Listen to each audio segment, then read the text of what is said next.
Okay, thanks. Okay, folks, good evening all and welcome to the Montpelier City Council. It is about 6:30 p.m. and and we have a quorum. We may expect more council members, but for right now, we already have a quorum, so we can get started. And I'll start by asking Councillor Brown, who's appearing remotely, to identify herself. Hello, Carrie Brown, District 3. Okay, thank you. I'll mention a couple of meeting logistics and expectations. If you're appearing remotely, please change your name to indicate your first and last name displayed on the screen. Anyone who speaks to address the council, please state your name and where you live at the beginning, so we will have that information for the minutes. We ask you to keep all comments to 3 minutes. And if you're speaking about a specific agenda item, keep your comments germane to that item. Anyone who wishes to speak must be called on by the mayor. You may ask questions or make comments, but if you have multiple comments or questions, please get them all out at one time. And I think we're ready to go. First item on the agenda is to approve the agenda. Any changes to the agenda?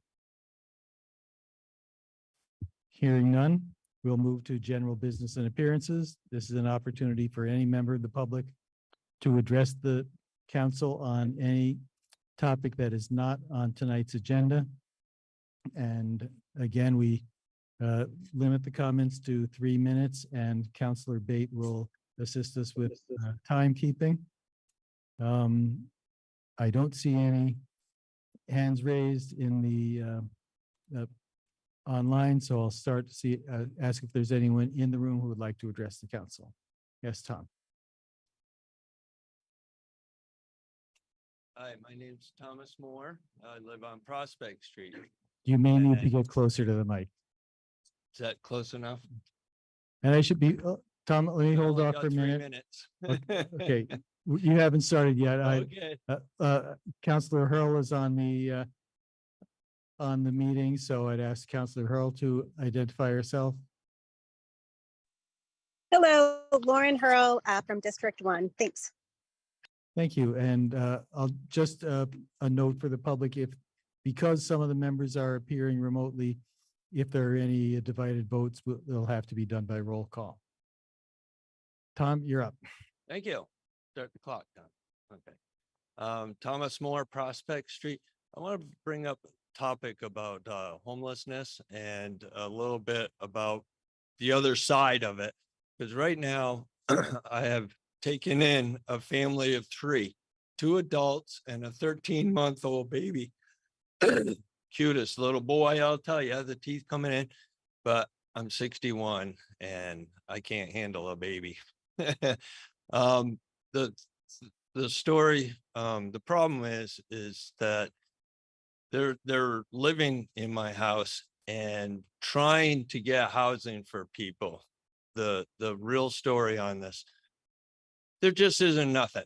Okay, there's nothing. I have called every organization. I have gone to these places, to their doors, and the answer you get, sorry, no housing, can't help you. You know what? They don't even take my name. They don't even take my number to let me know if there's anything.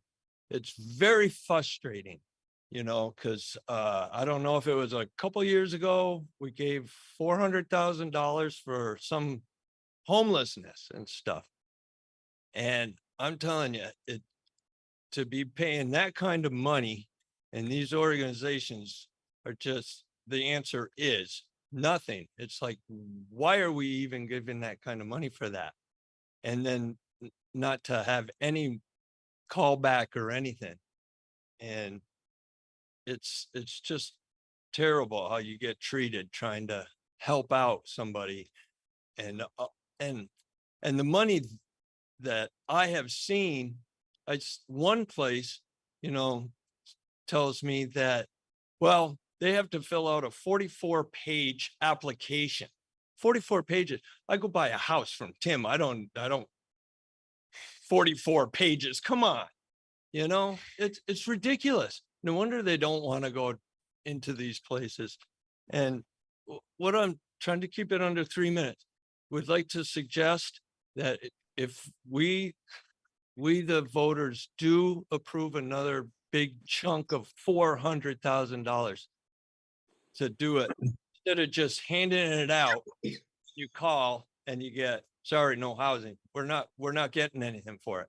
What I would like to suggest is maybe we take this money, put it to the side and tell these organizations that if you place somebody, we will give you $5,000 out of this 400,000 for placement. We're not just going to give it to you to say, sorry, there's no housing.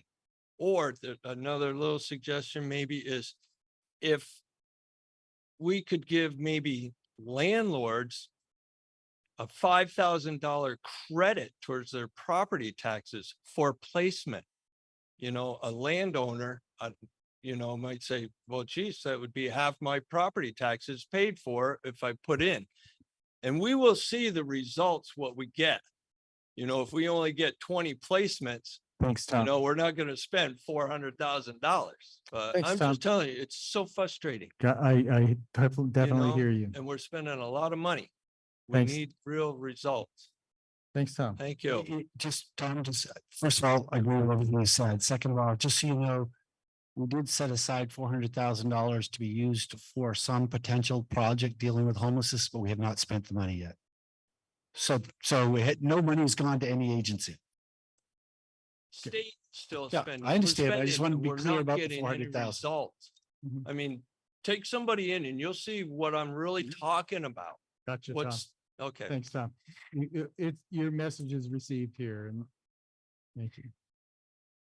Steve. Stephen Whitaker, Montpelier. I want to snarkily congratulate you on having tolerated our staff and commissions. Homelessness Task Force over 4 years has accomplished zip towards this effort. Not bathrooms, not showers, not places to plug in phones. Same with the toilets committee. Year and a half or two, they've been in business and accomplished zip. So I think the failure is on you because you're the responsible parties or your predecessors for having demanded some accountability out of both the city manager and the boards and commissions. And it's just not happening. I asked Commissioner Haney to amend the agenda to direct staff to come up with public toilet options at the next meeting. Pros and cons of each, because the toilets committee is not doing it. And for some reason, nobody saw fit. I think it's a disgrace that people are still outside in this kind of weather, in the heat, in the pouring rain, and even in the winter. And we've done no planning. We've got no effective plan to deal with this. I'll switch to Public Works. I've pointed out they did fix the valve today, but they left a big gaping hole blocking half of the street, forcing the traffic over to exactly where the drainage doesn't work, which throws it on everyone walking by on the sidewalk. So they left it dangerously low below. Wait, we're not going to put 8 inches of asphalt in there. I hope that would be a huge waste because we got to tear up the street again next year anyway. So just the mismanagement, the gross mismanagement of our public works. You know, I've 2 days ago contacted Public Works and said the drain's clogged here. No action. I emailed y'all a photo of the drain clogged yesterday. Now it's backed up all the way across the fire station and all the way up to, the drain at Bohemian. Why, if we had the vacuum truck here in town to work on that, why couldn't they have sucked out that drain? It's just the oversight and the mismanagement of managing our public works department is the problem here. And y'all are complacent status quo instead of holding his feet to the fire and get these things resolved. So it's disgusting, really, and it's expensive. Thank you. I just say that after receiving, so Mr. Whitaker did call DPW after they've gone home for the day, addressed the drain first thing this morning, fixed it, and obviously the student has caused a problem, so I don't know what the status is of it now, but they did respond to his concern. Thanks. Anyone else in the room? Yes, come on up. Shorter than everybody. You can, Kim Ward. I live here on Main Street. And I would echo some of the frustrations other people are talking about tonight. And I have had people who are family members who I have also housed, as Tom has, and the issues we all know are really dire. And I feel like some of the problems could maybe be resolved if we did something like helping people with their zoning or their ability to put an extra apartment in town, allowing people to put tiny houses on their properties. I've talked to people in town who said they wanted to do that, and then the mortgage company wouldn't let them have a second property on their property and things like that. So that kind of a solution, I think, could help us integrate people into the community rather than trying to find a pocket to shove everybody. And it feels like there's a lot of roadblocks to that right now. And then it may be, many cities are dealing with this across the country, but it seems like that's something we should be focusing on as well. And I'm on the restroom committee, and I would say that as somebody who's worked with Lost Nation, and we're trying to get like 24/7 bathrooms open here in the city hall, I know that there are concerns about that, but we have doors that lock people out of the rest of the building so that they could use a bathroom that's got some dignity and some running water. That should be something that we're moving forward more quickly on. That's all. thank you. Is there anybody else in the room who'd like to address the council? And I do not see any hands raised online. I don't always see everybody, so if anyone else on the council sees someone, let me know. Okay, we will move on to the consent agenda. We're going to pull off item H, water system hydraulic analysis, amendment number 3. And does any council member want to remove any other item from the consent agenda? I would like to request we remove letter I, the budget to actual report. Okay.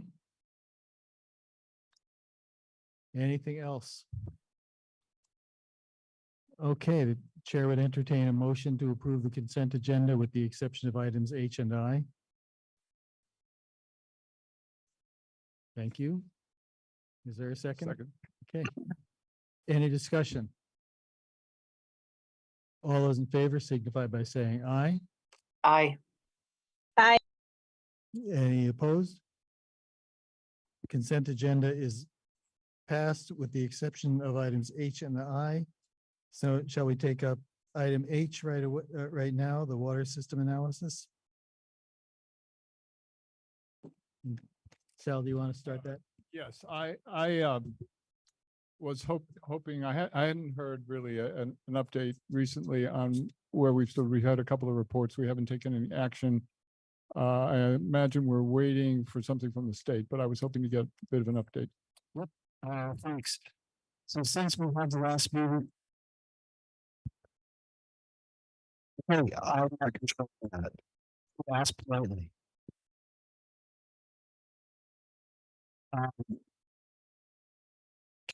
So- A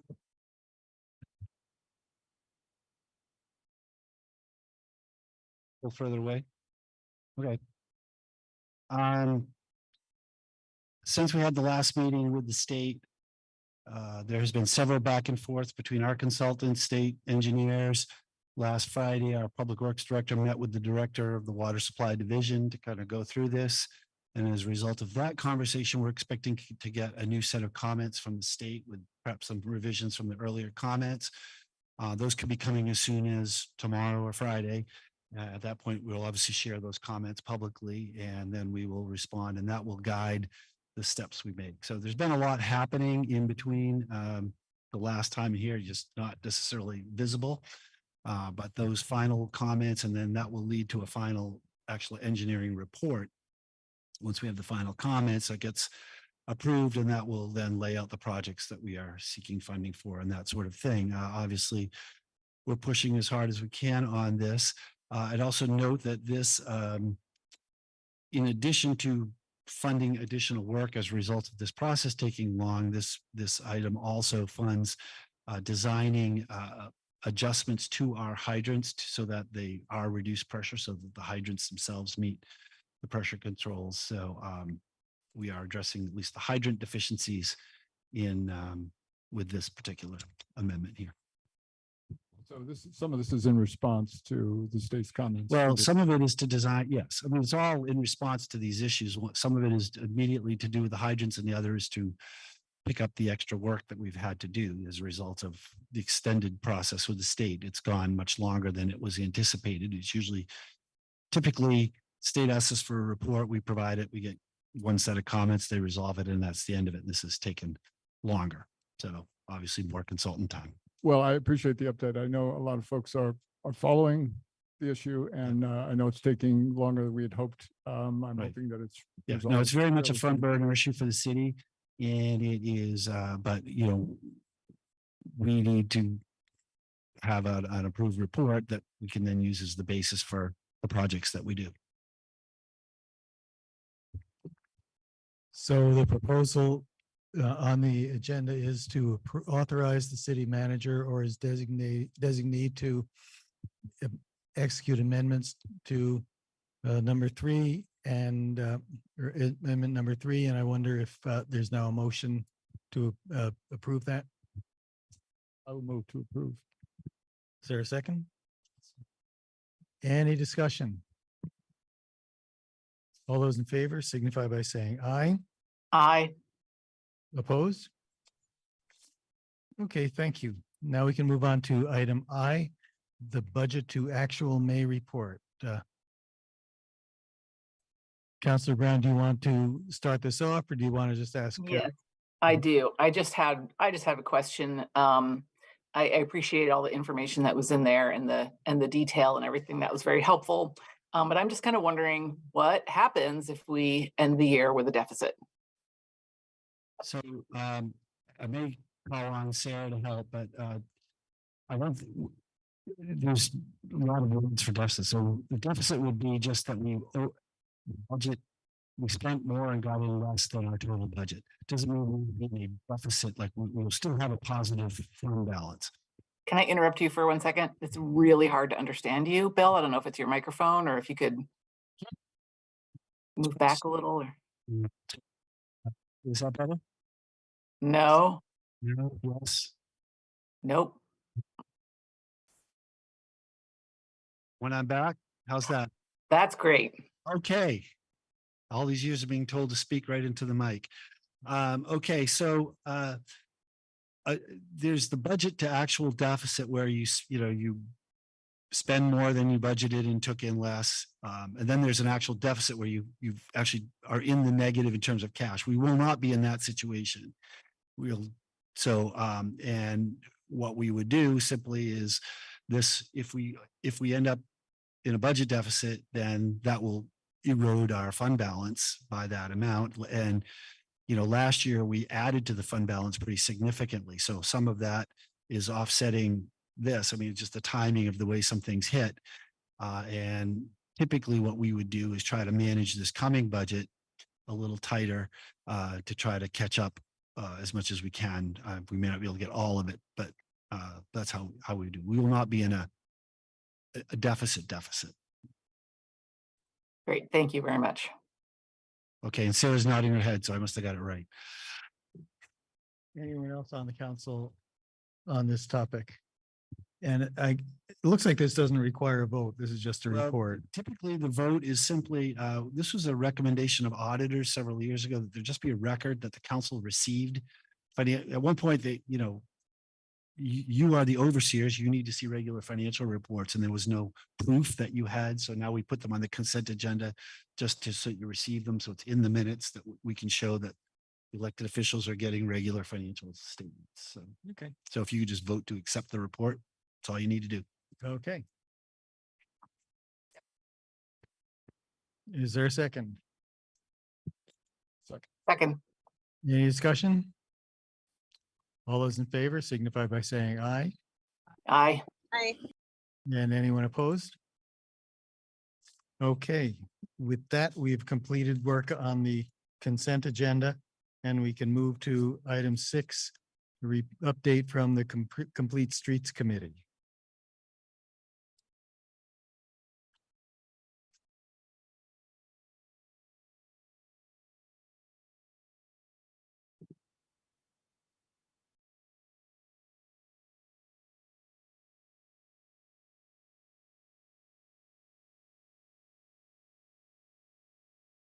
Can you get the light?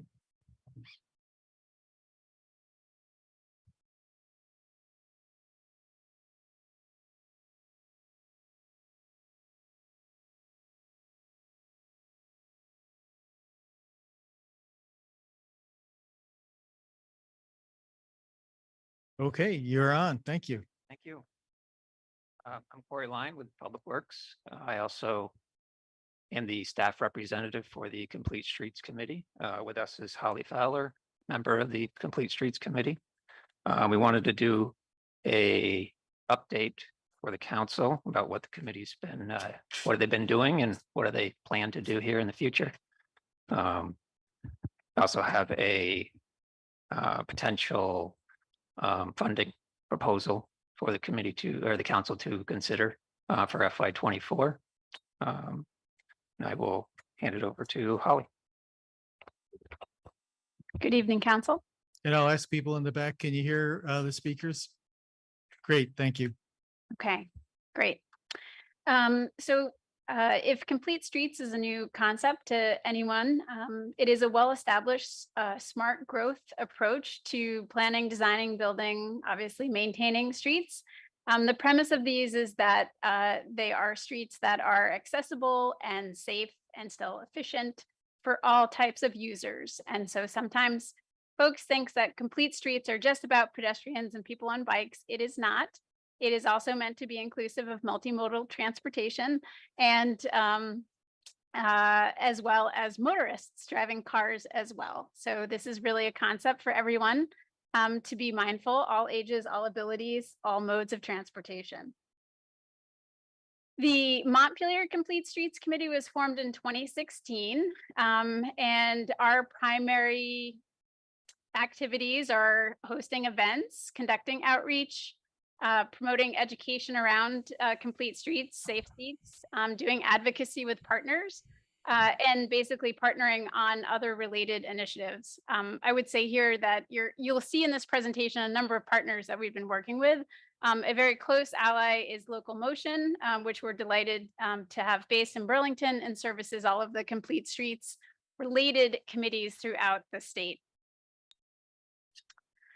Currently, we are 7 members sit here. For those who might not be able to see the screen, the members of the committee currently are Brett Apel, myself, John Kim, Hanif Nazarelli, who is also our liaison from MTIC, David Ori, Scott Richardson, and Nancy Schultz. We also have 2 open seats currently on the committee, and we have had up until recently a student representative who was Merrick Moden. And so those are available seats. Tenures are up there, or term dates are up there as well. I would say that after probably an initial my 6 months on the committee, we were trying to establish some stability of committee members. And with that, I think is an indication of why we've been able to get the traction we've been able to get recently in terms of our impact. The last time I was speaking to you was on this topic, but I'm actually going to let Corey speak to the most recent update regarding the Berry Street 2-way public bike lane. Yeah, we wanted to bring this up. The Complete Streets Committee was very heavily involved last year with this project, and it's the extension of the recreation path on the south side of Berry Street, and this specifically is the short-term implementation with markings and bollards, while the long-term implementation is being designed. And with all of the, like I said, the Complete Streets Committee did a lot of work on this, and we had every intention of implementing this last year. We ran into some difficulties with contracting the work. We are now more well equipped to do this in-house, and have every intention of following through with that this year. And and may rely again on Complete Streets Committee to get the word out. And prior to doing it, if the rain ever stops, we'll be out there. Okay, so just to provide you with some highlights of what's been happening, we have been a partner to the e-bike lending library that's been conducted with the real library, Kellogg Hubbard, as well as Sustainable Montpelier. We've seen the addition of 5 bike hitches to downtown Montpelier. We helped and supported the screening of a Safe Streets documentary with Well Told Films. They are a locally based producer director couple here, and we did that in the Christchurch courtyard. We hosted a group glow ride at night just around Halloween, and we did that with Local Motion. We had about 30 folks, all ages, come out, costumes and all, and basically try to promote both confidence in riding around the city at night, but also making sure that folks are wearing everything they should be wearing to be seen well as it gets dark. We have traditionally held a Be Bright at Night initiative, which again rewards pedestrians, cyclists, etc., for wearing lights and reflective materials to help be seen by motorists. We typically promote safety-related public service announcements on Front Porch Forum. I'm going to tell you more about a couple of recent community-based events, which have been a bike rodeo and a series of workshops to help folks feel more comfortable in cycling and being familiar with their bikes. Complete Streets participated with Local Motion at Transportation Day at the State House. And we worked with Montpelier Police Department to update the bike registration form to make it easier and more likely that folks would actually fill out a bike registration form for when bikes go missing. If you missed it, in May at the high school, we had 38 young cyclists and their families come out to do a bike rodeo. And lots of folks had no idea what a bike rodeo was, but it's basically a series of stations that the youth ride through and get some instruction. Things from riding straight, not riding straight, stopping at lights, navigating when there's a bus coming, etc. What was really phenomenal about this is the support that you see there from all of these community partners who got involved. And I won't go through the whole list, but it's public and private, and it was a pretty phenomenal day. And lots of folks asked us if we would do it again next year, which I hope we will do. Parents also wrote me personal notes to say that their children felt so empowered after this event that they rode all the way down East State Street and home again all by themselves, which to me was enough for having spent a lot of hours trying to organize this, but we're deeply appreciative to all of the partners. Nancy has helped lead this 6th series of workshops that have been held here in City Hall. And actually, I think the final total was an average of 12 people attending, but a total of 22 unique individuals who attended at least one part of the series.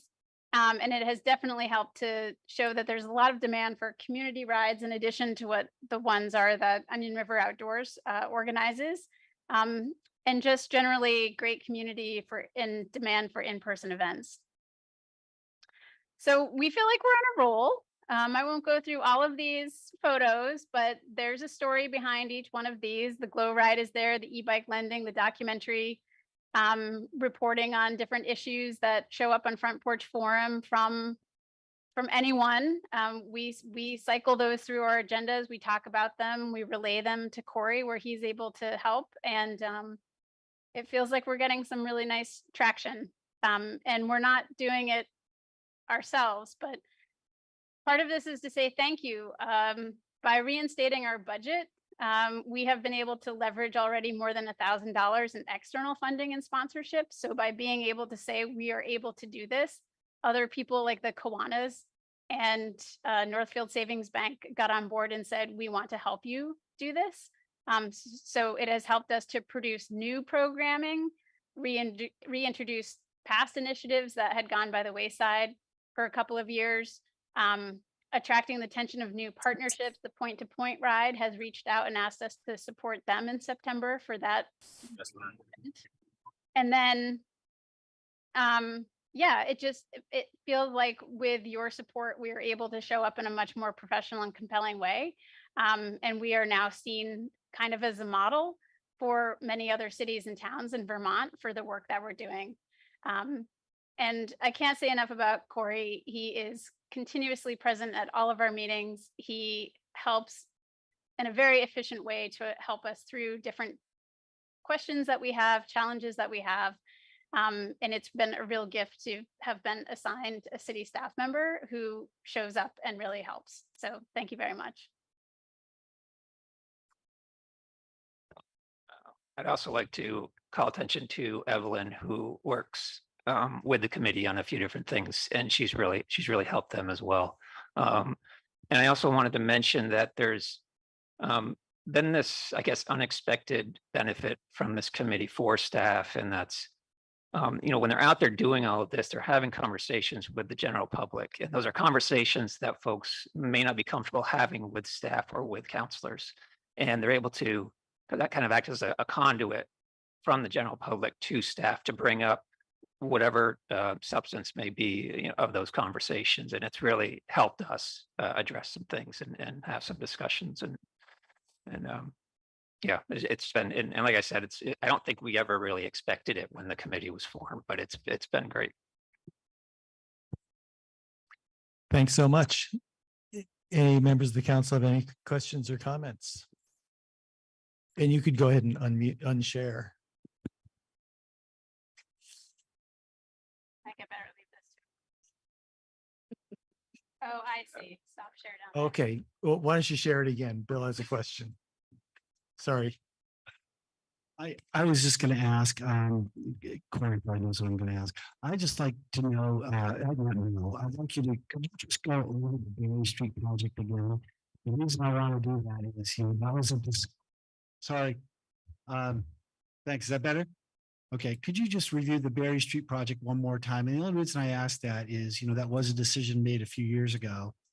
And we had an extensive public process. And now we're getting to it. So I want to make sure that the city council and the public are 100% clear on what the plans are, because we will probably hear about it when it happens. And so I want to make sure that we've been, I mean, you have done nothing wrong. You guys have been great, but just one more time to walk us through it again. Yeah, no, it's Thanks. been a little while.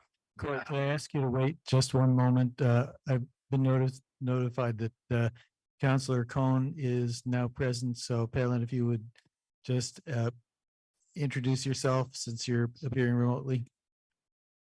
Yeah, hi everyone. This is Palin Cohn, District 2 City Councilor. Thank you. Okay, sorry for the interruption. So a few years back, as Bill said, the city underwent a pretty extensive scoping study that included the Berry and Main intersection, Main Street, basically the entire length to the roundabout, as well as the extension of the recreation path. And from that study, the short-term recommendation was to convert the south side of Berry Street, the parking on the south side of Berry Street, to a two-way bikeway in the short term. That would be done with striping and bollards. And the city a couple of years ago received a grant from the state to design and construct the long-term recommendation, which is an extension of the actual recreation path from Main Street to the rec center, and then back to the Stonecutters Way crossing. And that was the recommended, I guess, fill in the gap of the recreation path. So that is under design right now and on track to be constructed next year. And as I said, our plan is to construct the short-term recommendation this year. Thanks. Any comments, Donna? Well, I just want to thank Holly and all the committee. Complete Streets has been very active and is an incredibly important conduit for pedestrians and bicyclists with our infrastructure as well as programs to educate. It's very, very valuable. And indeed, Corey, the Berry Street modifications of this demo we're putting up, I have brought up a counselor's report, but it's nothing like seeing it. I mean, it's really helpful. Your whole slides have been very helpful in your presentation. And I would certainly hope that we will support giving you the money because it's well spent. Anything else? Steve? Yeah, briefly, I wondered if we, Steve Whitaker, Montpelier, if we should rename it to Complete Streets and Sidewalks. We've got an increasing competition between inexperienced users on new powerful electric bikes using the sidewalks. And we have, I'm not an expert on our ordinance, but I know that the old folks that I frequently talk with are terrified of the amount of traffic. I almost got clipped today on School Street sidewalk. Somebody who doesn't even announce, I'm on your left, I'm on your right. But the electric bikes especially, I'm not sure we shouldn't enforce keeping them in the road instead of on the sidewalk. But I think this is a group that could do a lot of education around that. And it's a nice fit with what they're doing. I applaud their work.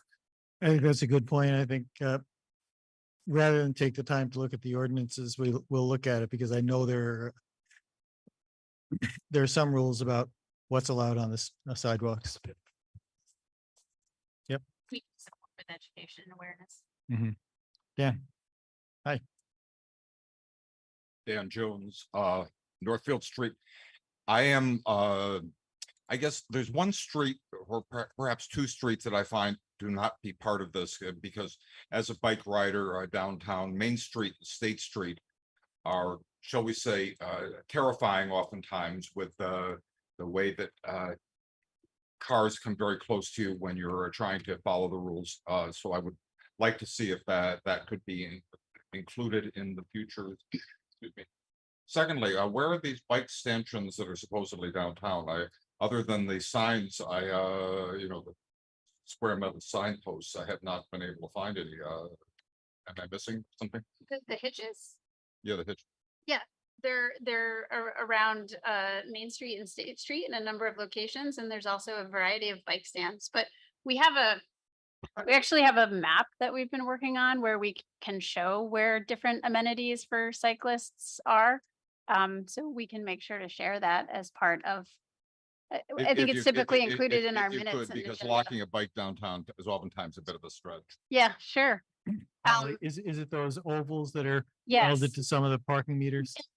We put a sticker on them to say this is a bike hitch because we weren't sure if folks would know that that was okay, right? Because we don't assume that it's known that that is okay to lock your bike to, but point taken. And I think there's a plan for additional bike hitches, right, Corey?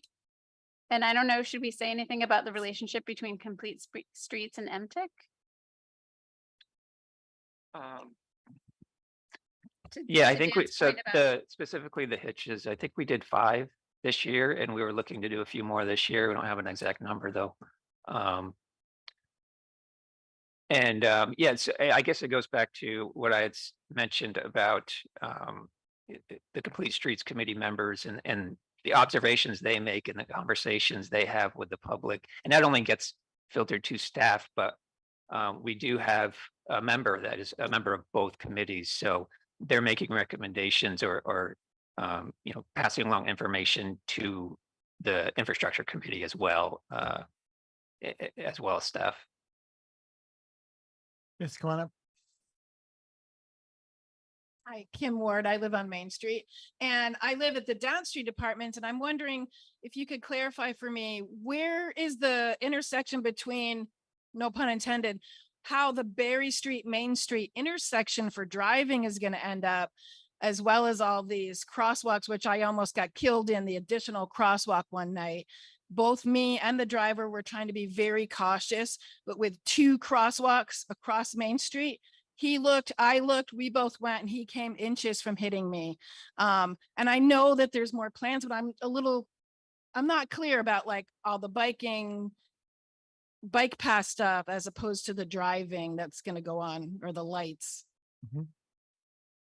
Corey, do you So, have an answer to Yeah, that? I should have mentioned this when I mentioned the Berry Street path, but so at the same time that that is being designed, we're also under design for the traffic signal at Berry and Main Street. As well as the state is also under design for the reconstruction of the railroad crossing at Berry and Main Street. So they're all working together at the same time. And all sort of dependent on one another. And as of now are on schedule to be constructed next year. Because the railroad crossing has to be done before we can do the traffic signal, right? It has to be done at the same time, Okay. basically. The components will interact with each other. There'll be detection that'll activate the traffic signal if a train is present. So that all kind of works together. Okay, gotcha. Thanks. Anyone else from council or the public? Okay, we have a request to approve the budget expenditure of $5,100 from the parking fund. Is there a motion to approve that? Donna, Take the motion, yes. is there a second? I'll second. Is there any discussion? Seeing none, all those in favor signify by saying aye. Aye. Aye. And any opposed? Okay, thank you. We have Thank you. approved the budget request from Complete Streets, and we are now up to item 7, Gove Community Garden. Welcome, Paul. Paul is coming up. I'll mention this is an item that almost could have been on the consent agenda, but who was, we can never miss the chance to have Paul regale us at a public meeting. So we decided to give him his spotlight. Do you want me to do a little like intro kind of thing? Yeah. Yeah, that'd be good. First, I want to recognize we have a number of people from the community garden here. Raise your hand if you're here from the community garden. These are all folks who have plots at the garden. And Paul, why don't you state your name? Oh, my name is Paul Markowitz, resident of Montpelier and one of the members of what we call the coordinating committee for the Gove Community Garden. Great. So I have a few, just to give you some context, less than 5 minutes. And then questions. Does that sound reasonable? Sounds All right. perfect. Great. So we're really excited to be here tonight. I was looking through my emails and this process started about a year ago, almost. When we found out that the owner of the Gove Community Garden, Donnie Gove, was in hospice and he has since actually passed away. And so we reached out to the person who has a power of attorney and now owns the land, a woman named Tina Gallison, and approached her about because their plan was when he died to sell the land, and that's what their plan now. And our concern was that if they sell the land, that the new owners would not, care so much about the community garden and we would lose our access to the community garden. So we approached her about the idea. We actually originally talked about the idea of a conservation easement. And they came back to us with, well, we'd actually like to donate the land to the city. So just some context, the parcel is about 2 miles out of Montpelier, where Pearl Street motor sign is. It's like community garden right there on the right. So, but really what this project is about securing 2 acres of prime ag land to maintain in perpetuity as a community garden or agricultural purposes. Basically, we have a parcel that's in the floodway and the flood zone, would be extremely difficult, if not impossible, to build on. It floods in the springtime. We have about 20 gardeners, many of them represented here today, about 30 plots or so. The garden's been there about 35 years or so and has been owned by the Gove family, and they have generously leased it to us free of charge every year. And as I mentioned, we only approached them because of this I would call it a significant event in the timeline of this property that the risk of potentially losing this community garden. So after we approached them and they said they'd like to donate the parcel, we kind of got our gears in motion. We formed a coordinating committee. There's three of us, myself, two other people, Michael Verla and Jess Young, are on the coordinating committee to give us a little bit more structure, a little bit more, what's the word to say, organization, if you will. We set up a coordinating committee. We have a bank account, big news. We have a federal ID number. We've established operating guidelines for all the gardeners. We're as close as you can become to being official without being official. And we've secured the support from the landowner for this whole process, subdividing the land and them donating the land to the city. We obtained a grant from the Conservation Commission, which we're very thankful, helped cover the cost of a survey that was done by a Gilson Survey Company. And we basically now have a 2-acre lot, which essentially was the minimum lot size required, and it actually corresponded with the exact dimensions of the garden. So that worked out really, really well. We filed for and we've actually received our subdivision permit. That was about 3 weeks ago or so. The permit was issued on Friday. We went before the DRB 3 weeks ago, and we actually now have a subdivision permit. We're in the 30-day waiting period right now, and this should be official, if barring any comments. This should be official starting on July 23rd, at which time we would have a signing ceremony with the current landowners for the new deed. We prepared a deed for the new plot that's been signed off by the landowner and the city attorney. Hopefully you have the latest version of that. And tonight we're basically seeking the city council to approve ownership of this 2-acre parcel with our goal is to have minimal, if actually zero involvement by the city, because we have a governing committee to maintain the garden. We're not looking at city involvement except to hold this land in public trust. The good news is that this land it has river access, be welcome for people. There's a parking area. People would be welcome to come, go to the garden, go down the river, sit by the river, et cetera, et cetera. I want to give special thanks to Chris Hammer, a resident of Montpelier, who really led the whole process in terms of the subdivision requirements, getting the survey done, and also to my colleagues, Michael and Jess, for being on the coordinating committee and basically helping us get our whole act together with making the garden a little bit more efficient. I think that was it.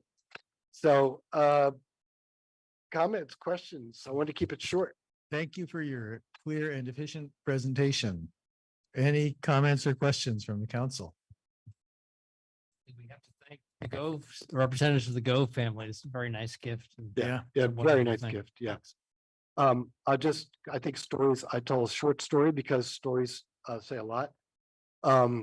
So Donnie's father, I can't remember his first name, he allowed the garden to happen in 1995, I believe was about the date. And then when it became clear that Donnie was, in hospice and had limited time on this planet, we shared with Tina, the person who has power of attorney, we shared with her a sign that we now have at the garden. It says Gove Community Garden, a sign that Jess and Eduardo actually made. And we shared a sign, and they, for some reason, didn't know that we had named the garden the Gove Community Garden. And they saw the sign, and then she took, we made her a copy of the sign. She took it up to Donnie, who was in the hospital, showed him the sign, and actually reported that he actually cried when he saw the sign. And at that point, she was just like, this has to happen. This Donnie's wishes that this land, continue as a garden, continuing his father's legacy. And we're just almost happy to, see the fruition of this happening. So I don't know if this should be directed to you or to Bill, but is there anything since the city is going to be the owner of this property, is there anything that says that the members that it's going to remain in use as a community garden or? Yes, thank you very much. So in the deed, we have a covenant in the deed which restricts the land to only be used as a community garden. It's actually named the Gove Community Garden, or for other agricultural purposes in perpetuity. So basically with this covenant, land could never be developed. No permanent buildings can be put on the spot. There can be garden like sheds and things like that can be done related to agricultural, but it cannot be, there can be no permanent structures on the land. And is it served by by city water, or do people just go to the river to get water for their plots? We get our water from what God gives us from the skies, which we've had plenty of in the last couple of weeks. Maybe more than we want. And from the river, yes. I mean, in the future, we're exploring other things such as like a pump and a well and stuff like that, but there's no city water out there. Okay. Yeah. Thanks.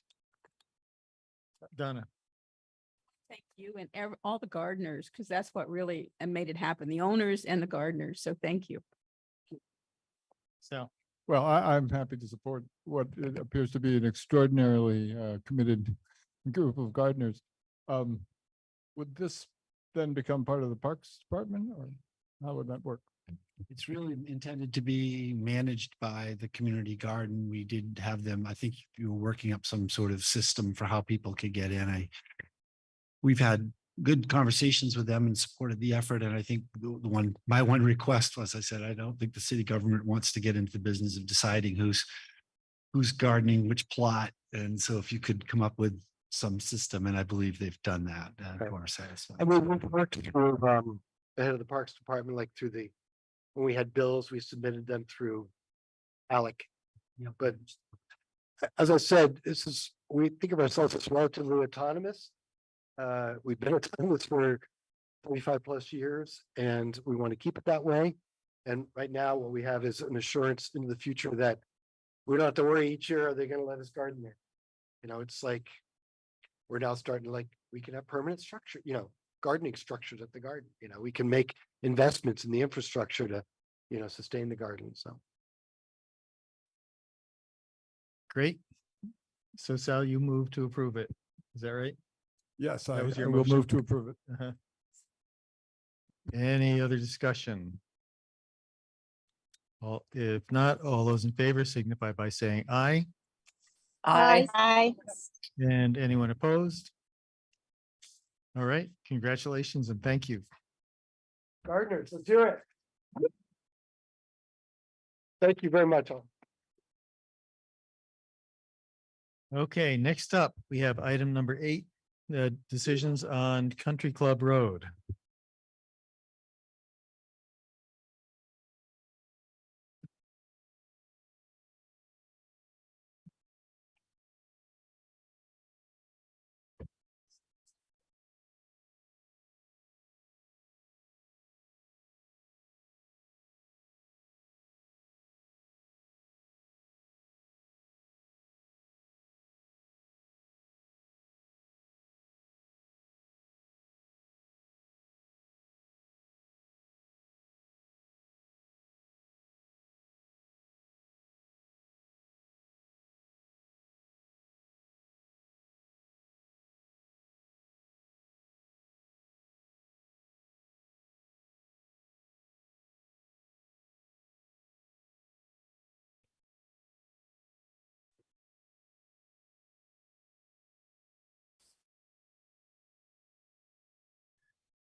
Okay, you're on.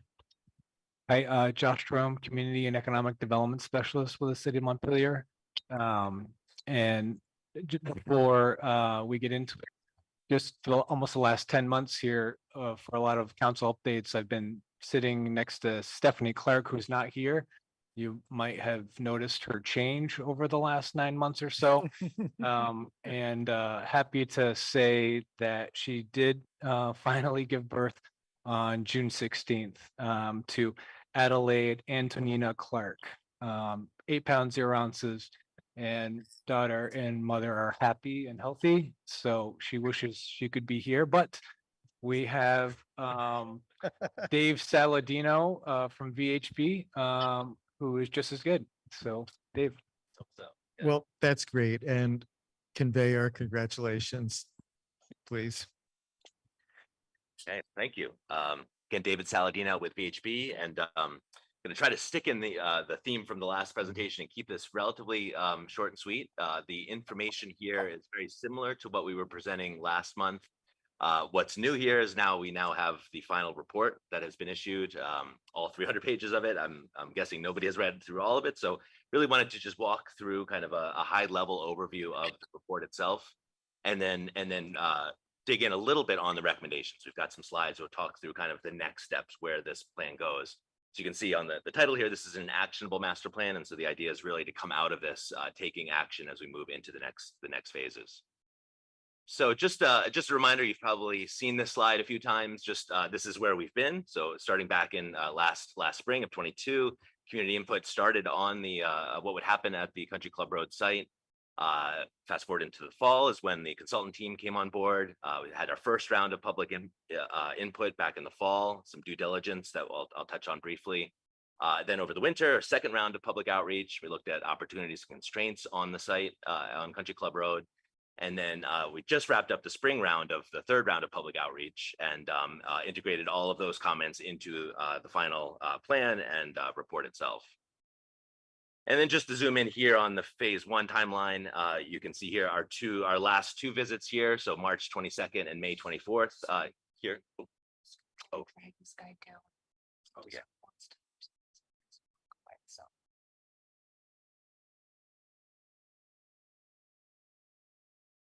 There it goes. All right, that's better. Okay, so our 2 visits here, along with the development of the final report and the public meetings, bringing us to here tonight on June 28th, presenting the final report. Let's see. Oops.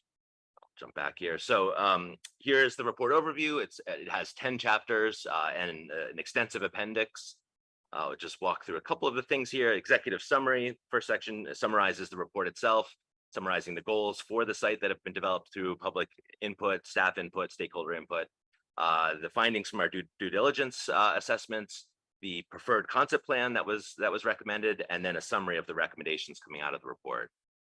Then getting into the body of the report, starting off with some background and history, the purpose of this study, acquisition of the property, the due diligence, and then the master planning process.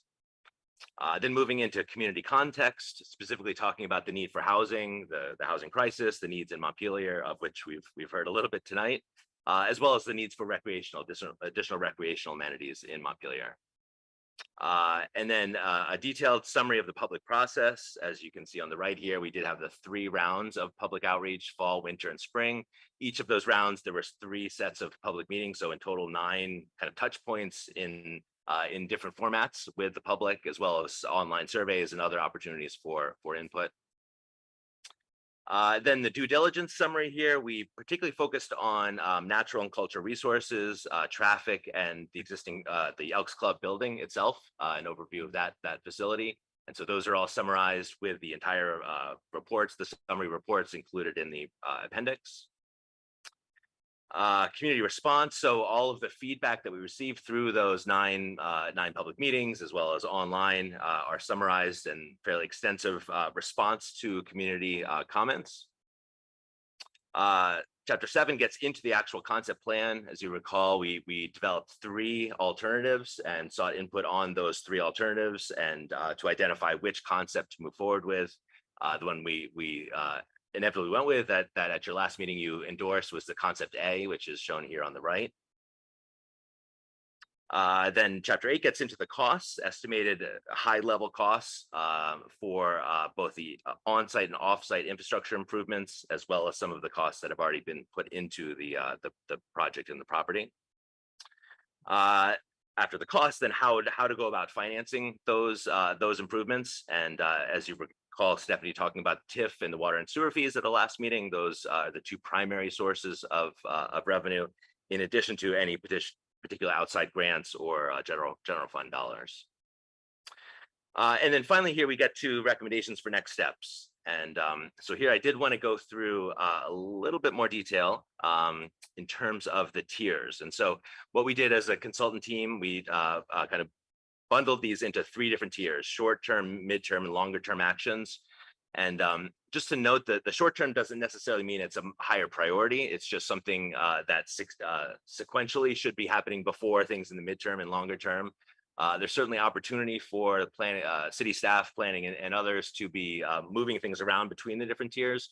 But we try to do our best to kind of articulate when over the next several years each of these actions should occur. So starting off, and I apologize, this is a PDF version. I had a animation that just went bullet by bullet, so there's a lot of text here all at once. Just to kind of walk through some of these are the short-term actions. Probably first and foremost coming out of this, and this has already started, but is really reviewing and prioritizing these recommendations and getting them into the work program, staff work program for next year to tackle these recommendations coming out of the plan. Maintaining accounting best practices for the potential reimbursement if a TIF district is sought after, both either municipal or state. Having those good financial records will be very helpful for that process.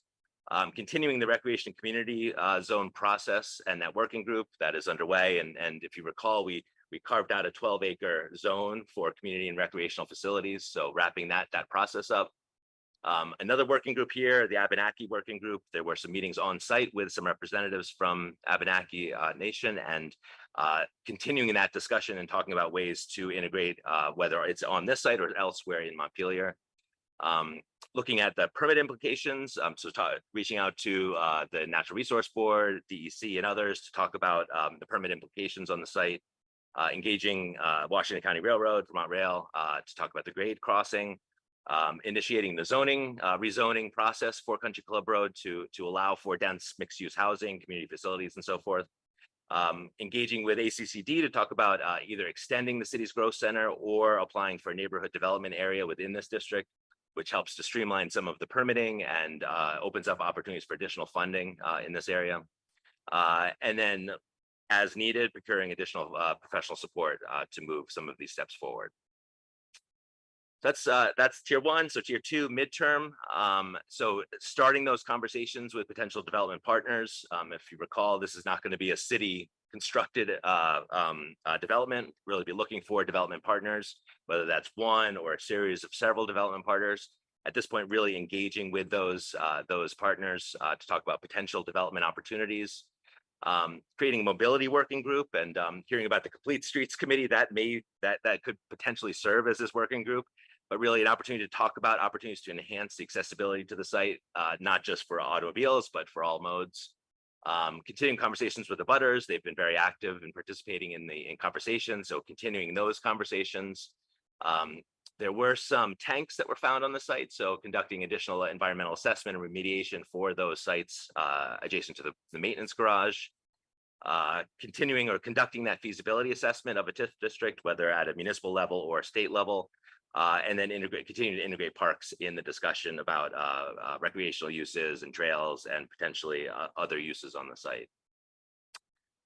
And then finally, the longer term actions, starting here with a housing needs assessment. This would be really important for any of the development partners to have a better sense, or for you, the city, to have a better sense for what the exact types of needs are on the site, and so that you can help guide those development partners in that direction. There were some potentially sensitive archaeological areas kind of outside of the areas that we had identified for development, but should something happen that comes close to one of those areas, would need to conduct a phase 1 archaeological assessment to do some actual in the ground digging to see if any remnants or relics are found in those locations. looking at subdivision alternatives that comply with the zoning and also can align with the discussions with the development partners. A secondary access, so a secondary roadway that you may recall up in northwest corner, we had two kind of dotted lines for potential connections. So further exploring the feasibility of those connections. And then these last two are really getting into the nuts and bolts of the actual development itself. And so developing a request for proposals, an RFP for those development partners, soliciting input, feedback, and proposals from those development partners. And then developing that clear process, kind of an open and inclusive process to evaluate and select development partner or partners who then can move forward with the project. So that is kind of in a nutshell the report, and I think we'll just end here on the questions. Again, you've seen most of the content at previous meetings. We just pulled it all together into this report, which has been is available on the city's website. And this point, I will stop and take questions or comments. Great, thank you. I think that this gets us to where a number of members of the council of the community have wanted to get to for a long time, which is we've heard for a long time, we've heard people say, well, there are all these questions that we don't know the answers to, and how can we possibly go forward unless those questions are answered? And I don't see you providing the answers to those questions tonight, but you're clearly laying out what you think the questions are that would need to be addressed, and how we're going to go about addressing them, or how you recommend we go about addressing them for the next stages of the process. And so I think this is very productive to have brought this to us. And so just with that comment, I'll start to see if there are any members of the council who have questions or comments that they'd like to raise. And I'm particularly interested in if there are people who think that there are questions that are not really addressed by the plan that you've brought to us. Tim, should we start with you? I don't want to put you on the spot. I just thought I saw you raising your hand, but okay, sorry. Peripheral vision. Sorry. Yeah, no, this is a good outline. Questions, the numbers, the potential costs where did those numbers come from? Are they just? The infrastructure costs? Yeah. Those were primarily, we worked between VHB and Black River Design. We worked on costs. We did most of the kind of roadway utility costs. Black River looked at the building costs. Again, very order of magnitude at this point. But those were based, their engineering costs are based on linear foot, based on bid prices, unit bid prices. Previous experience. Yeah. Thanks. Folks, do you think we should unshare so that people can see each other at this stage? If there are people who would rather have it on screen, that's fine with me, but okay. Thank you. The other question I had, just in terms of the outline, so it looks like within the topic of permit assessment, I mean, that's the piece we need to get to next in a lot of ways to guide whether we need the second road out.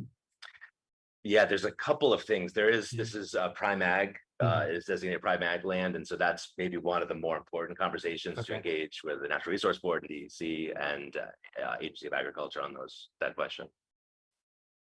So does like the water sewer utility piece fall in under that, or it's not anywhere else in the list? So I'm kind of curious as to where all that fits in. Yeah, the water and sewer is more of an engineering problem, or not really a problem, or an engineering feat, as opposed to a prime ag soil, which is going to be much more of a back and forth engagement with the regulators. So that engineering is certainly complicated, but that's pretty standard to design, extension of water and sewer. The negotiations back and forth on the prime ag, that could be a little bit more nuanced. So where do we start assessing what it's going to take to get the utilities to this site, so we can get a sense of those costs? Is that where does those are in here? Yep. So actually, in addition to so we had estimated the costs from Route 2 to carry the water up through the site, and we worked with DPW to get the costs to extend to meet up from the Country Club Road site to the existing facility. So we did get costs from between DPW and ourselves. All of those costs are built into the 18 million. Okay. All right. Thanks. And Sal? Couple of things. This is probably impossible to answer, but maybe an estimate. There's a lot of stuff on these 3 tiers. You folks have some experience with this, a project of this scale. About how long is the timeline for these 3 tiers? I'm just trying to set some expectations. It's a good question.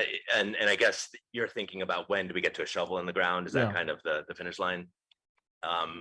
It's hard to tell because there are a lot of unknowns, you know, the prime ag soil, the development partners, how engaged are they? How fast do they move? The TIF district, if there's a TIF district, that's a process in and of itself, rezoning. So, I mean, I would say 3 to 5 years would be my guess. I'd look at, does that feel about right to you? Yeah, I mean, I think we were initially thinking that we would be able to begin sometime in 2025. That's quick. But your guess is better than mine. I was thinking it would probably be 3 to 5 years. I mean, it's really a question, you know, coming right now out of the gates, it's really how much focus is on this process, you know, and you know, certainly could be done in 2 years, but it's just a matter of how much, there's only so much staff time that can be dedicated to these next steps. And so that's part of the question. And then some of this is out of control, you know, the TIF district, the application, that takes some time. Rezoning has to go through a public process. So there are some variables in there that could take longer. And would it be possible for certain parts of this, say recreation and community, to happen earlier? Absolutely. In the process? Yes. Thinking maybe that's what might happen in 25. Yeah. The other, Mike, do you have an answer? Do you want to fill in on this one? Yeah, Mike Miller, planning. I just wanted to, our goal has been, and my experience has been from working in Berry City on a number of large projects like this. We try to break them into bite-sized pieces, plan, prepare, implement. We're just wrapping up plan. You know, I always say 1 year for planning, 1 year for preparation, and then you move to implementation.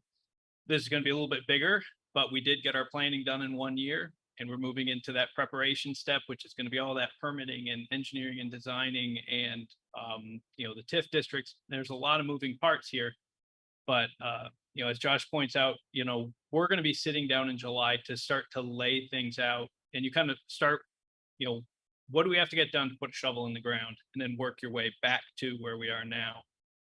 And so we're going to be putting that goal of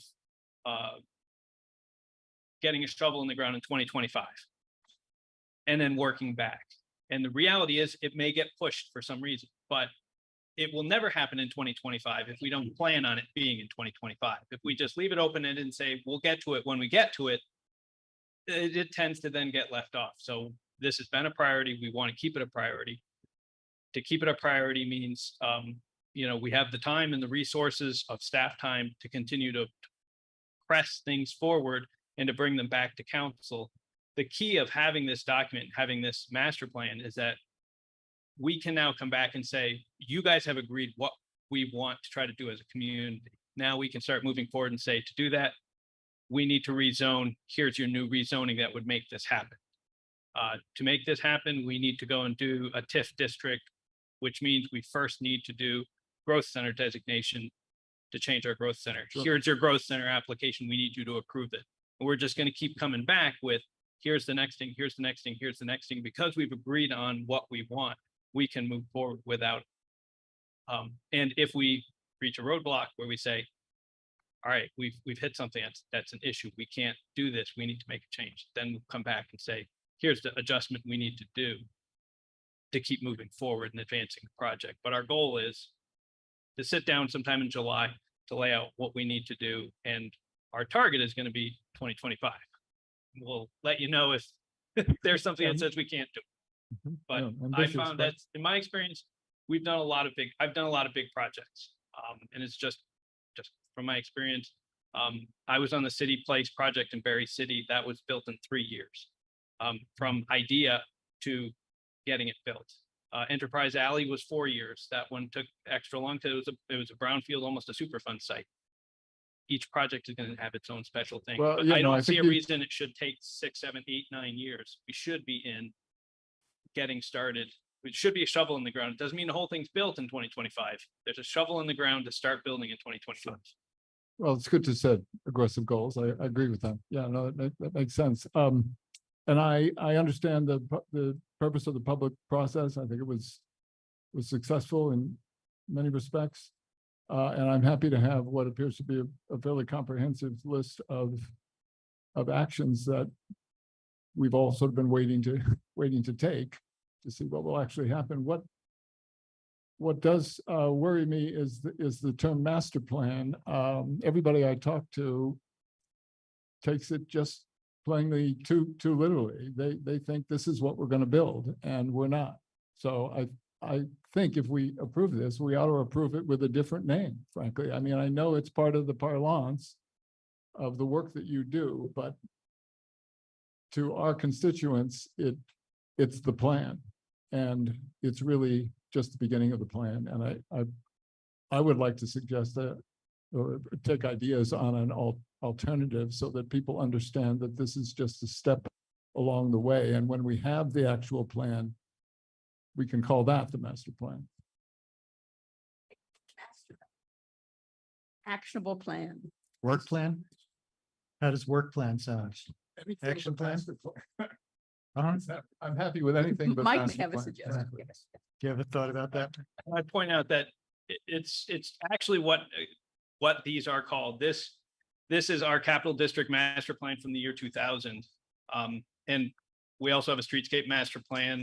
And I've done a number of these types of things. They're always called master plans. And I recognize it is kind of, kind of the lingo, but the plan that came out, you won't be able to see this, was a picture of what our downtown would look like with the master plan. And some of the things got built. Number 3 is the transit center. The bike path was supposed to come up and go across the railroad track. It didn't, went along the river. Does that mean the master plan was bad? No, what was decided in here was we want to have the bike path. And the bike path eventually got built. Didn't get built exactly where it is in the master plan, but the master plan lays out what we want to see. And then we start working on advancement. We want a transit center.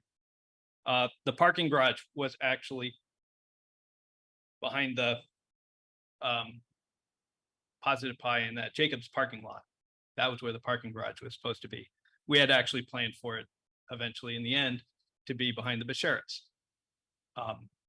Things move, but the idea is a master plan, as landscape architects and planners refer to them, are kind of generalized plans that give you the momentum of knowing what the public wants so we can start to advance ideas. We don't want to spend time, each step, planning, preparing, implementing, each step costs more. It might cost you $50,000 or $100,000 to make this plan. It's going to cost you $500,000 to do your preparation work and millions to build it.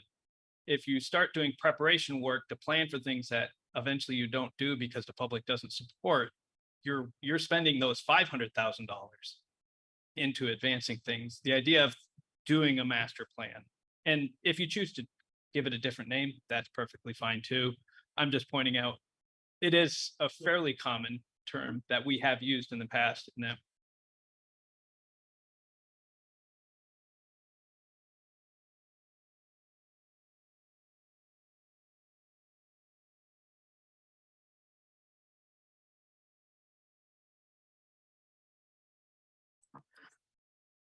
Council chambers is frozen. Can't hear anything. I don't know if you all can hear me. Yeah. Same for me, Okay. Carrie. Okay.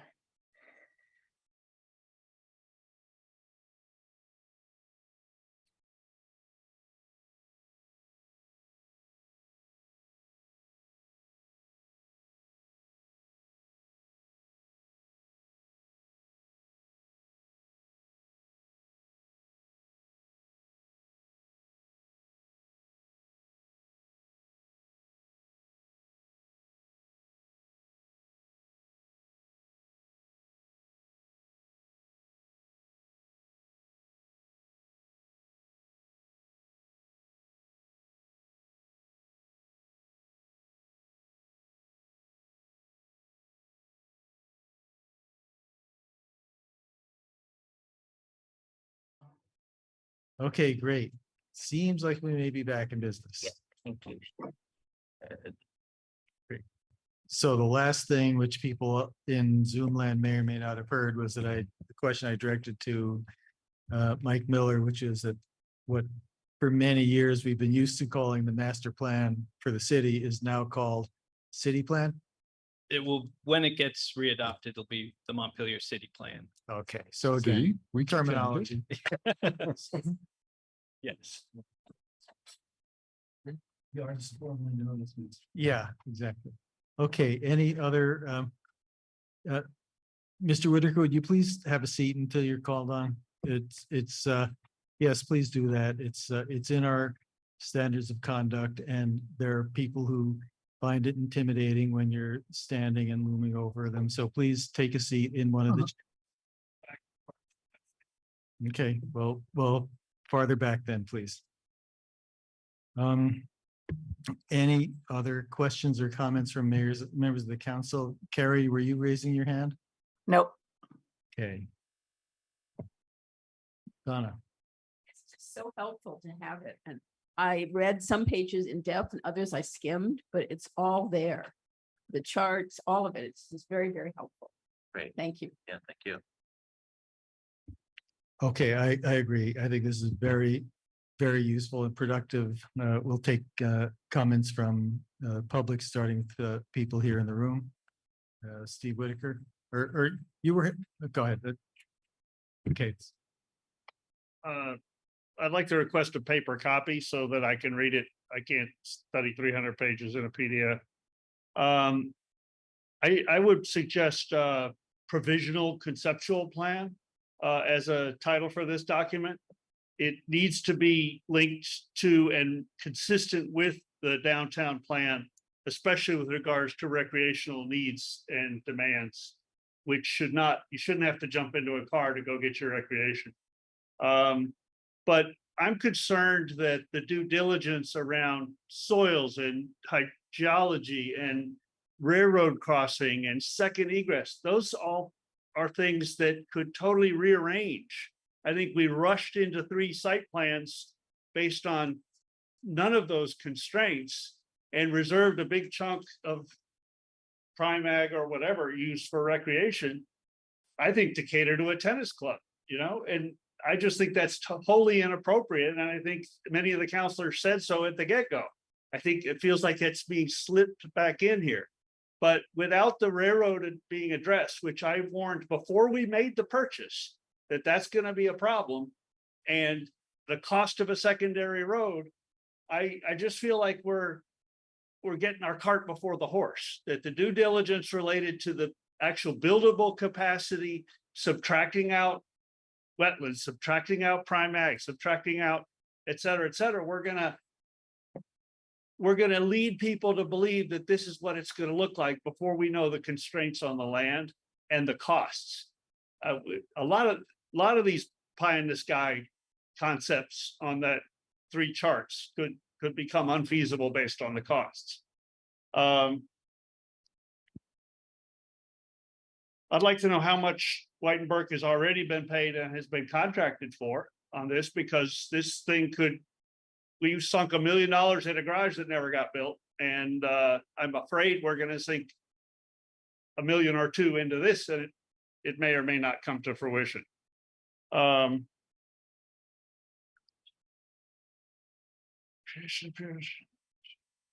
geology, railroad, access roads, and then the housing assessment. I think we need to seriously consider and discuss interim emergency housing. There's very few places that could accommodate shelters for the hundreds of unhoused people in central Vermont. There is plumbing there, there is restrooms there. I don't know if there's a shower there, but that needs to be front of mind for people who have a conscience. I heard that all this community input was put, but when we talk about community buildings, workshops for people who live, caregivers who are caring for elderly there, I didn't see any of that in the 3 scenarios planned. It might be in the 300-page report, but again, I'll reiterate, the relationship to the downtown master plan and what we're going to do for recreation downtown is a prerequisite to committing, you know, a significant chunk of that land for recreation other than cross-country skiing or, you know, something like that. So I think you should heed wisely to the folks who have development experience and say, this is not cooked, and we should not be calling it or leading anyone to believe it's a master plan. Thank you. My name's Lisa Burns. I'm in District 1. My one concern about all this is the tier 1, tier 2, tier 3. It does kind of echo what the previous speaker said, is that to have the housing needs assessment as tier 3 seems absolutely backwards, especially at this time. And that also in light of the fact that most community members, when this process initially went out, put housing as the top above recreation and above anything else. Housing was what the community said they wanted out there. And to have it as a tier 3 thing after already they've done the TIF districts and all of this other stuff really seems backwards. And it seems just totally out of touch with the crisis that's happening right now to put recreation above housing of any type, and especially affordable housing. That was my comment. Thank you. Yes.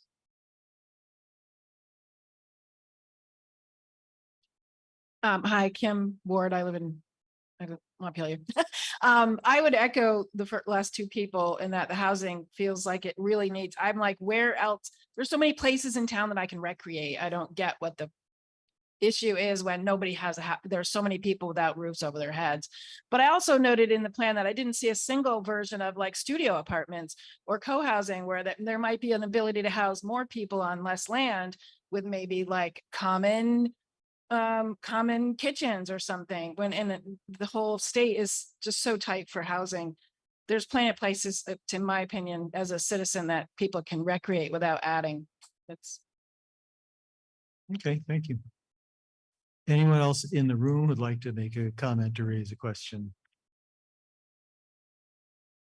And I've been keeping an eye on the participants, the remote participants. I'm not seeing anyone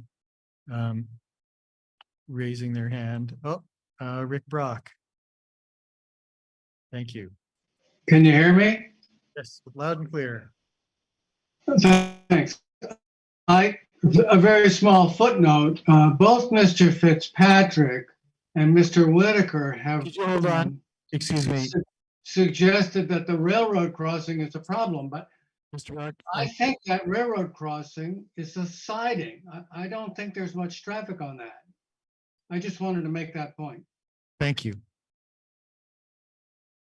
Anybody else online whom I'm not seeing?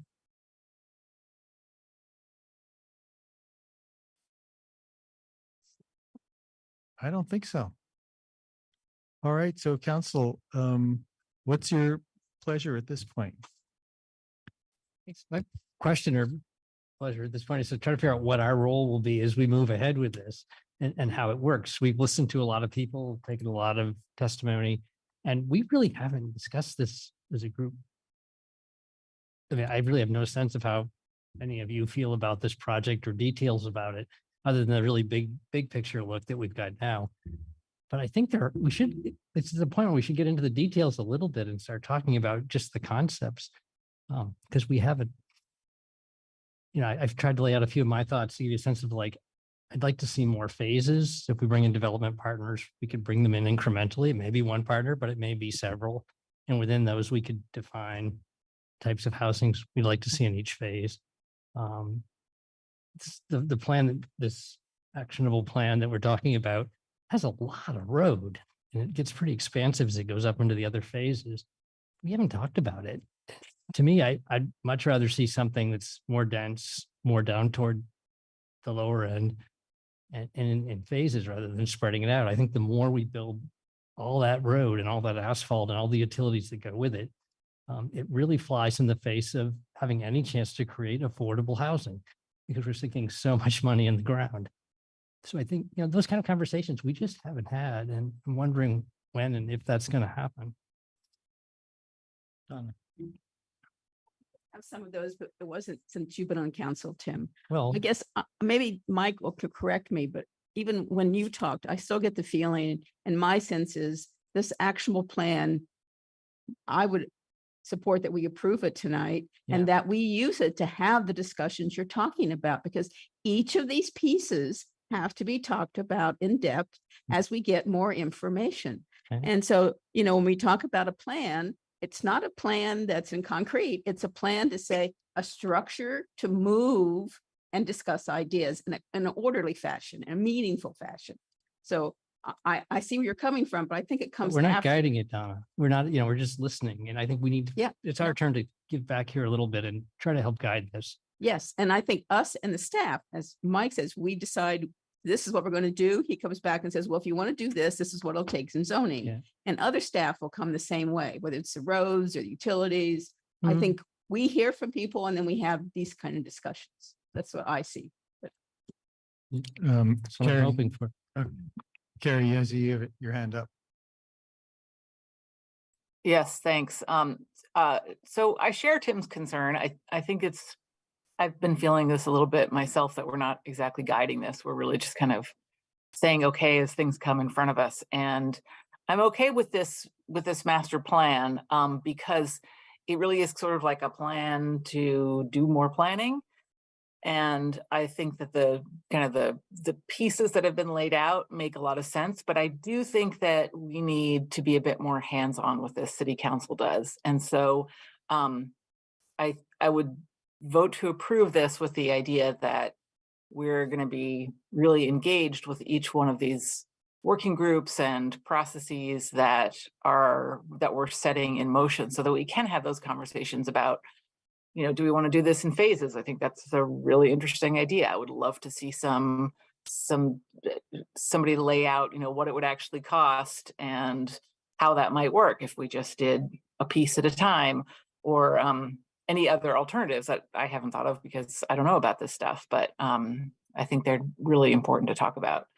So that's where, that's where I would come down. I'm in favor of this, but I do want us to have the opportunity for more really engagement with it, and rather than just kind of saying yes, okay, to something that comes to us fully formed. Thanks, Carrie. Yeah, Sal. I had thoughts along the same lines. I was wondering if there was a way that the council can participate more frequently in what is really a substantial planning process. And it just seems like it would be to our advantage to keep up with it in a sort of day-to-day, not day-to-day, but more timely Month-to-month fashion, meeting. instead of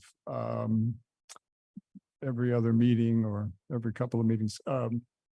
I don't know if we've ever done a project of this scale where we've had council sort of embedded somehow, if that's a term we can use. So I think as long as the final, the council trying to define the outcomes and the vision, and not have 7 people voting on, debating and voting every decision that has to be made. So I think, it's finding what that balance is. And, I think we have had several big projects, and typically the council is involved more at the front end in laying out the plans and those things. And then clearly when big changes come up, or, financial decisions, those kinds of things, then we come back to. I think hopefully, we have a council rep should be in on the committee, but I would suggest, to Tim's point, it sounds like it hasn't happened yet. We got to figure that out. I think to Tim's point, it may just be that, maybe we can schedule a workshop meeting. I'm thinking maybe one of the meetings in July or our August meeting, where we right now don't have a lot, and just kind of kick around where we want to go and what is it, the different ideas that people want to see, and if there's those kind of, connections, and figure out where the council would like to land on that. I think, it won't be done in 2025, or won't be started in 2025 if we're debating every step at every meeting. I would just say that. So I think you've got to lay down your marker early and then get updates as it goes. Yeah, I agree with you. I'm not saying you're not. That's so trying to figure out where the road is. And so that would be my suggestion. And that way, we could have more time devoted, maybe in a roundtable session to ask the kind of, get more detail. There were questions raised, for example, I heard, concerns about the soils and the wetlands. One of the reasons the site's laid out the way it is those were analyzed, and the choice that the eligible building spaces were chosen. So that work has been done. I don't know if railroad work was done, but I'm sure it was looked at, and we can find out what was done. And I think, we can knock off some of those questions, but I think to a more practical basis, questions about what would phasing look like, what are the different types of housing. I would also say to the folks that talked about the priority of housing, just because something is a third tier doesn't necessarily mean it's a third priority. It's just the sequencing of things. So if there's a TIF district, that's going to create a mechanism for funding the housing. So you've got to do that. You can still be thinking about the types of housing that you want to do. And clearly housing was the number one priority. And the plan calls for like 290 some odd housing units on the site. Now, those could be changed somehow. Those could be different styles of housing, but absolutely, the tier of things rolling out isn't necessarily a priority. So I think people just need to understand that. It doesn't mean it's lower priority, it just means this is the order we've got to do it. So, and I don't know, I'm speaking, I'm the least knowledgeable person of our team. Maybe the consultants or Mike or somebody might want to tell me what I just said wrong. Just adding one, it was great. The one addition on the housing needs assessment, the idea is to have that done as close to the issuance of the RFP as possible, because housing needs change over time, and you don't want to do the housing needs assessment now and then 2 years later you issue the RFP and all of a sudden there's more needs for studios and 1 bedrooms and not as many 2 bedrooms. So that it certainly didn't mean it was less of a priority. It's just trying to get as close as possible to that RFP. What do other council members think about the idea of devoting the bulk of our August meeting, say, to a real discussion of this stuff at our level, or sort of as a policy guidance level? And Carrie, I see you have your hand up. Yes, I am in favor of that. I think it would be really helpful to have some guidance for that discussion so that we can, so we can talk about housing, and then in terms of like what kind of housing and affordable housing, or, that kind of thing, and recreation, and, some kind of structure to it so that we have a chance to really discuss all of these in an open-ended way, but also with some hopefully some direction at the end. If we set up the August 23rd meeting as tentative workshop, a couple of things we can do is make sure that nothing else substantive gets on there. And the other thing is then that gives us a little time to work through kind of an issues list that we can circulate and get feedback from people, and but to structure a conversation and not just have it, not just wing it. So we can, spend a couple hours, 2 or 3 hours on this with, what do we want to get out of it? What's the outcome we're looking for, and those kind of things. Donna. Motion that we go ahead and accept this actionable plan.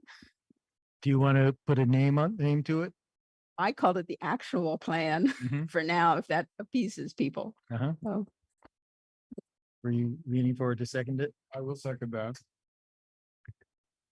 Okay, I just had a comment.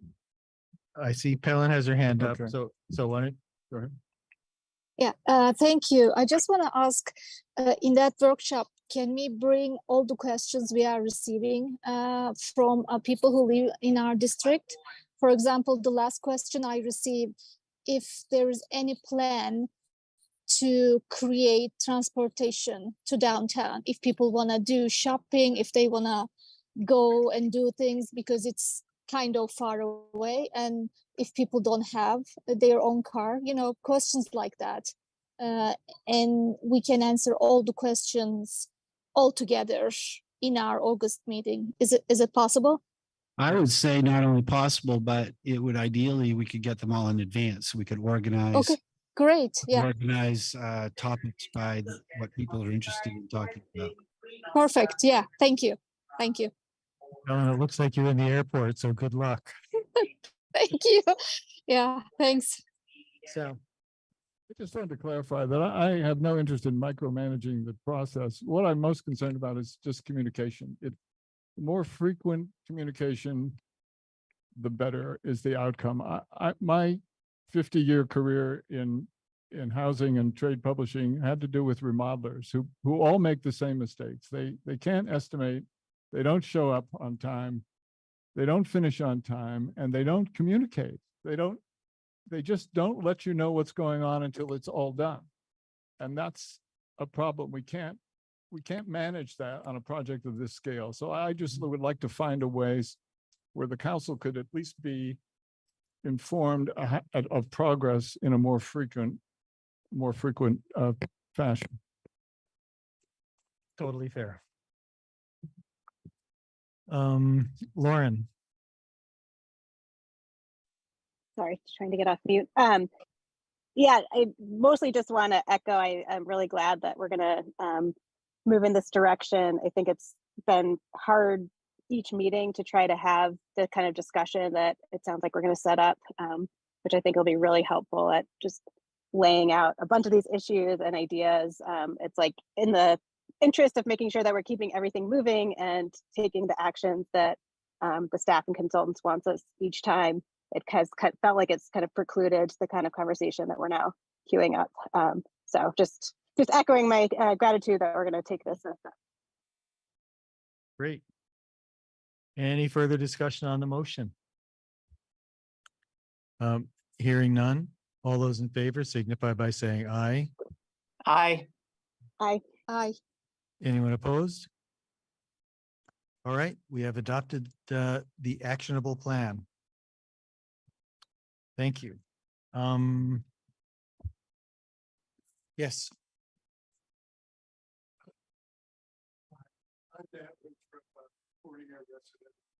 Two, I'm with the hub, but I'm just speaking as a citizen right now. I'm absolutely flabbergasted, for lack of a better word, to hear that the goal is groundbreaking for housing in roughly 2 years. I'm glad to hear this, but I must say I'm skeptical. Before, it's always been, I attended almost all of the public sessions, and the estimates have until now always been in the 3 to 5 year range.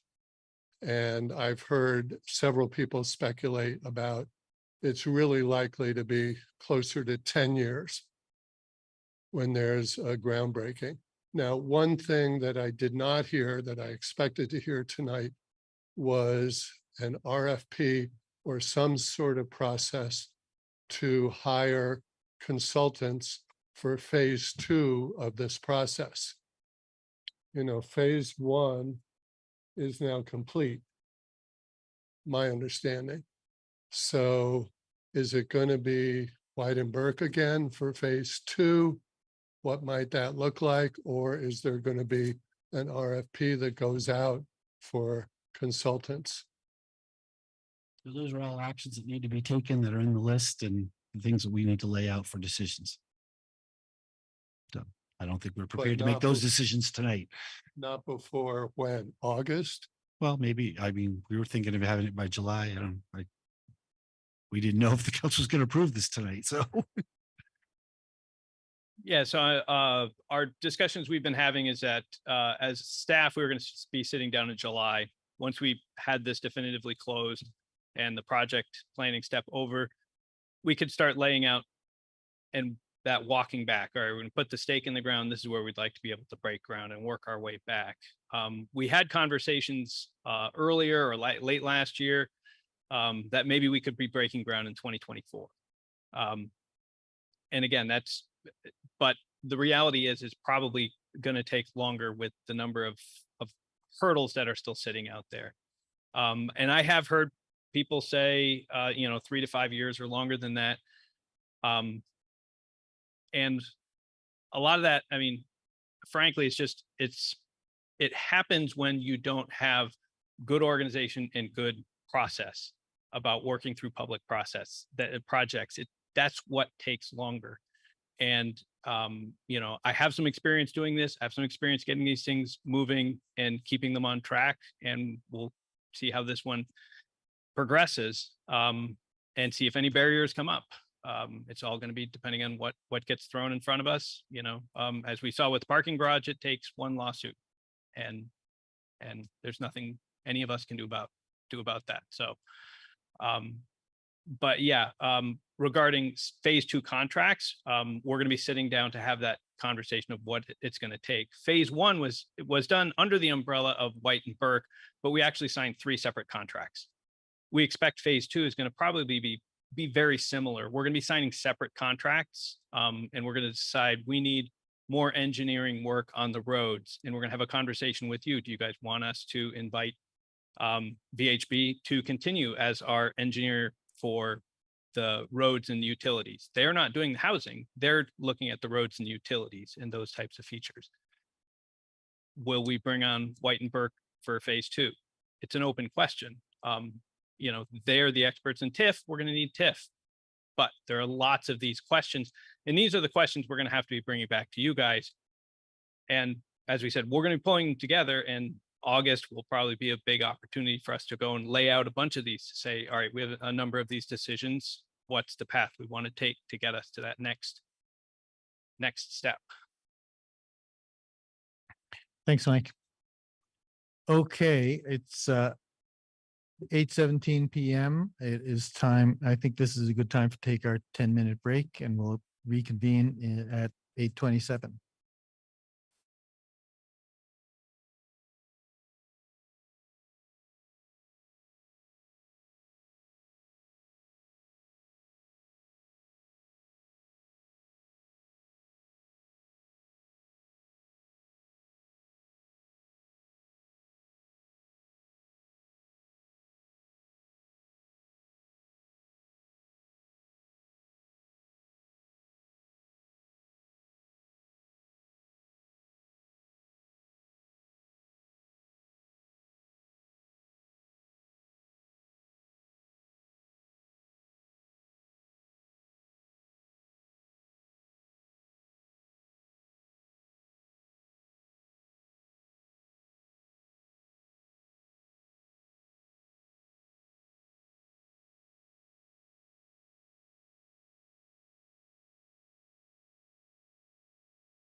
Okay, welcome back, everybody. Just 2 minutes past our time. It is, we're now up to item number 9, outside agency funding. And I assume the manager will be kicking that off. Yeah, I sent you a pretty extensive article, paper about the history of how we got to be where we are. And I think the reason this is on the agenda tonight, you already approved the grants that the community fund recommended. So that's an important piece of business. But last winter, when we were doing the budget, there was discussion about how we do this process and how, things get on the ballot and how did we get to where we are now?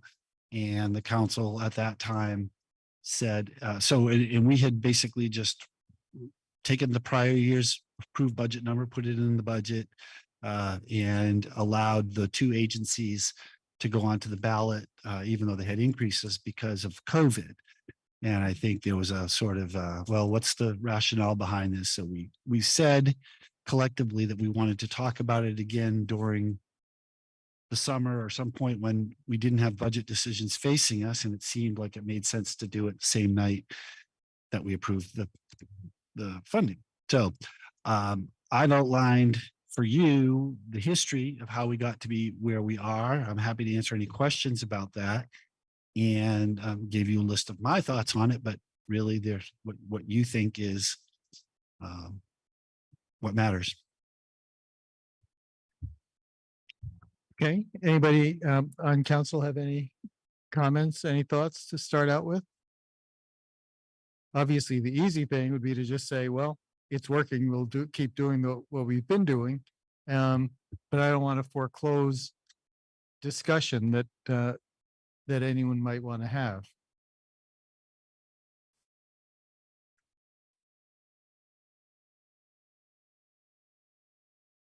Okay, I'm not hearing.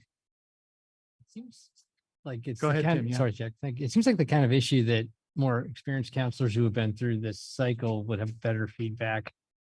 I've Mhm. only watched it from the outside, so it and tried to understand it. Well, I'm not a council member, but I have certainly watched it. And as you can see from the memo, there were a lot of different iterations of this. And we spent a lot of time in this room talking about this issue, about what the right or wrong thing to do. So I just offer, my advice is in the memo, but I'll say it out loud is I think the community fund generally works really well. We have had a really hardworking group of individuals that spend time going through these applications. I think the amount of money that goes into the community fund, that is a process that hasn't been as well defined. Some years we've just stuck it as the prior year. Other, back when they made their recommendations in January, sometimes they'd come in, we'd be toward the end of the budget process and they'd say, well, we'd like another 12,000 to fund everybody we recommend. And the council would say, okay. And, and then that kind of messed up, or not messed up, but that just changed the numbers we were working with for the overall budget.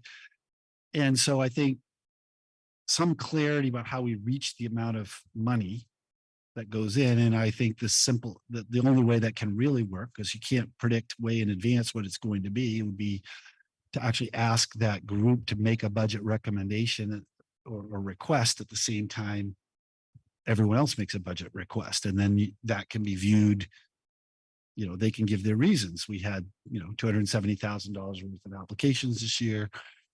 We only had $134,000 to award. Looking at our history, maybe 170 would be, they could give their rationale. And the council can then make their decisions as part of the whole budget process. So that's one part of it. I do think that we ought to split out the $10,000 arts fund.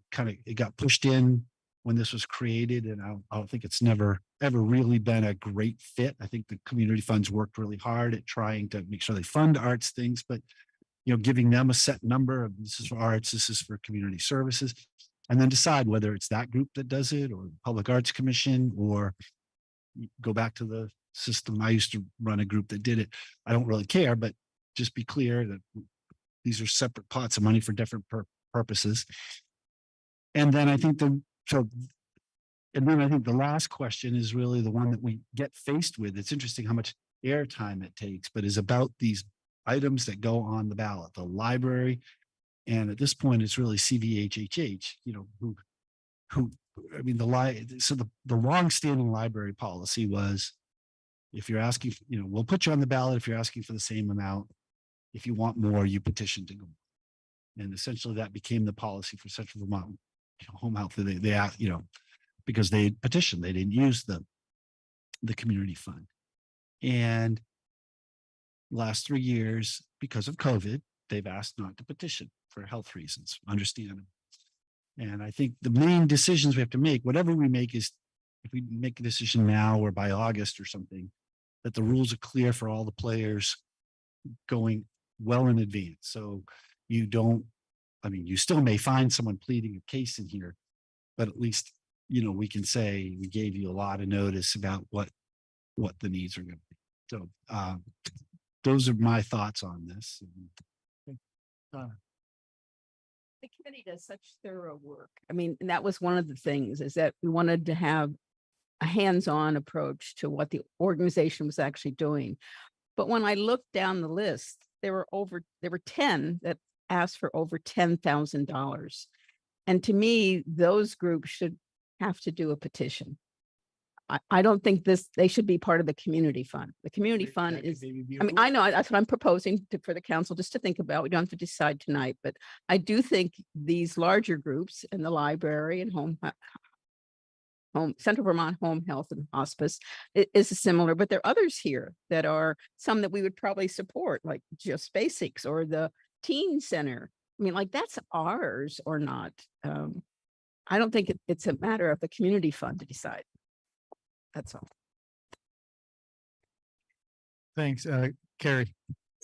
Yeah, Bill, would you mind talking a little bit more about your proposal to separate out the arts funding?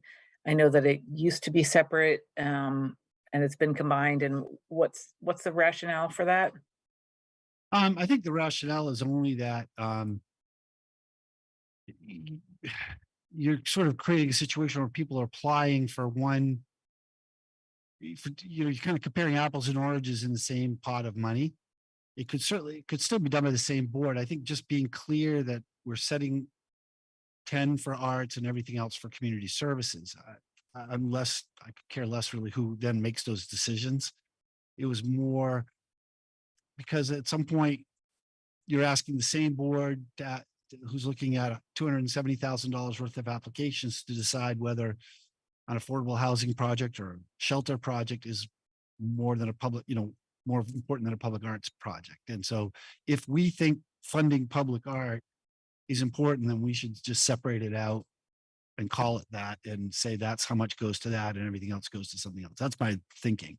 And I actually argued that at the time the community fund was made, but the council decided to put them together at the time. I mean, it's not the end of the world if we don't do it. They've been doing it that way since 2016 or something, but I just think it's cleaner. Yeah, I think there's a lot of value to the way we've been doing it. And I know in the fall, or when we were doing the budget, I was saying, well, geez, this was done as a way to take these decisions out of the out of the democratic process. And I think that was not really the best way to phrase it, because I think that it's not feasible. The city council doesn't have the time to go through a list like this and decide every $510 or $1,000 expenditure for all of these organizations, many of which are certainly worthy of support. And I do appreciate the work and the scrutiny that the Community Fund Board gives this. And by the same token, I remember when there would be 20 or 30 different tiny items on the ballot, and for one thing, they virtually all passed anyway. And for another thing, I don't think the voters liked having the opportunity or having to go through 20 or 30 different 500 or $1,000 appropriations. And so I do think that what you suggested, Bill, is a way to keep what's good about what we're doing now and treat some of the bigger items with the attention they deserve. Donna's one that proposed, so I was just wanted to deal with the two that have been habitual ballot conundrums, but. Sir, Right. 20,000, 17,500, 21,000, 13,000. I mean, those are large requests that to me don't belong in this small pot of money. So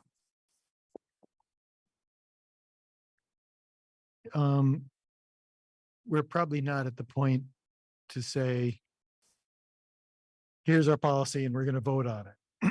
But could I get a sense from the council on whether you think this is Bill's suggestion is moving in the right direction?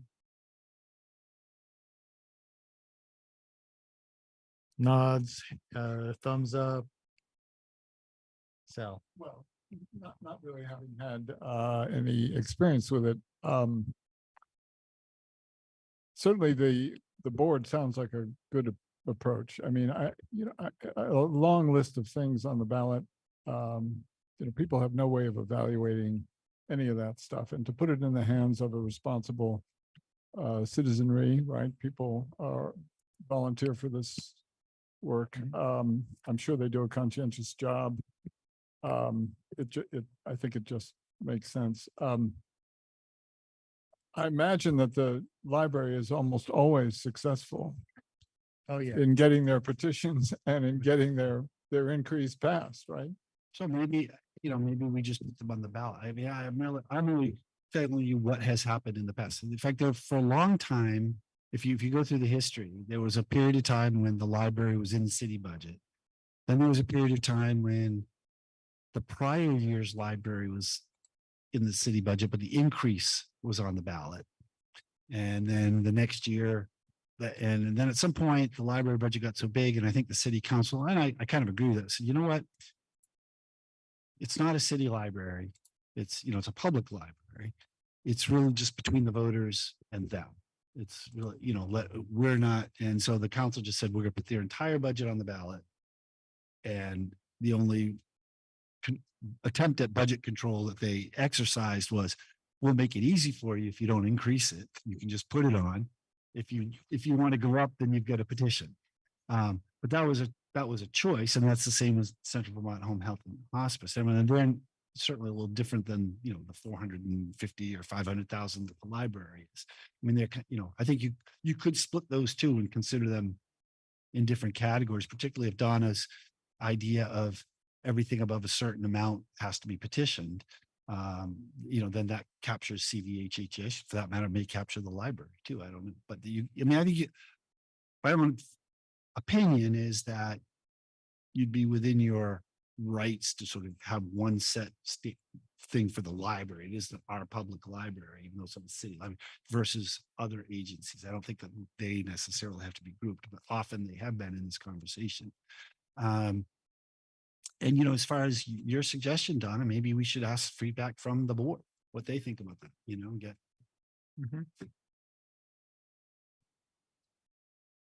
the other piece, when I was early on the council and this had just started being formed, and this push to have everybody accountable to how many Montpelierites they served.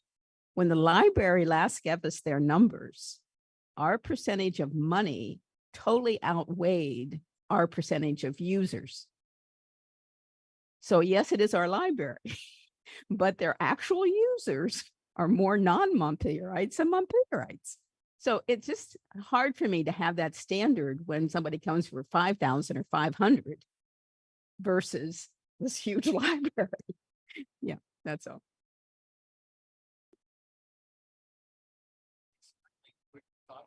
I think consistency is a really valuable thing when you're dealing with this kind of process. And it feels like you've been very consistent for a decade, and that's good. So maybe if it needs to be tweaked a little, but it generally sounds like it's working.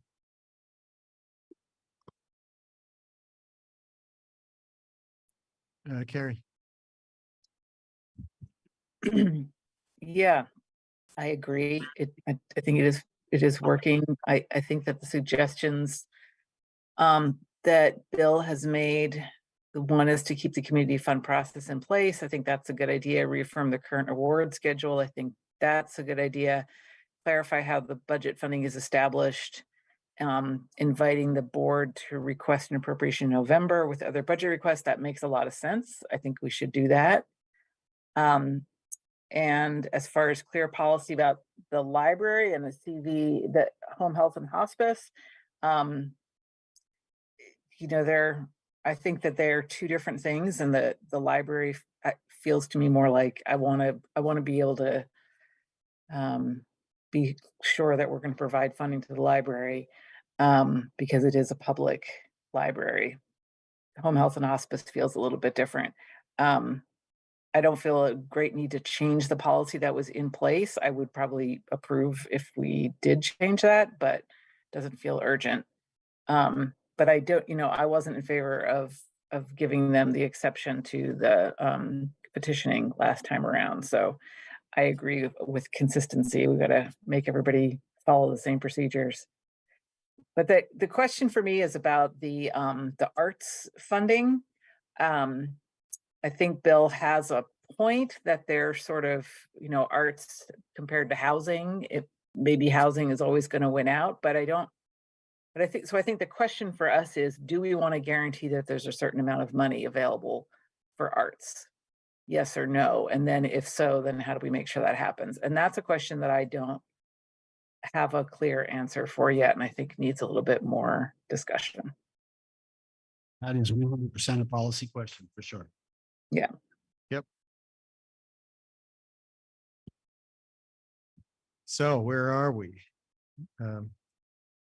So, do you feel okay with suggesting to Bill that you take the feedback that he's gotten, talk to the board and maybe the Public Arts Commission too, to see, because I don't think the Public Arts Commission existed at the time No, they did not. this was created. So that's another. So, yeah, it would seem to me that if, at least based on what I'm hearing, what I think I'm hearing is that the real decisions left are amount or presence of arts funding. And then once that's decided, then how that gets funded. Those are, you know, if you don't set aside arts funding, then it doesn't matter how it gets funded.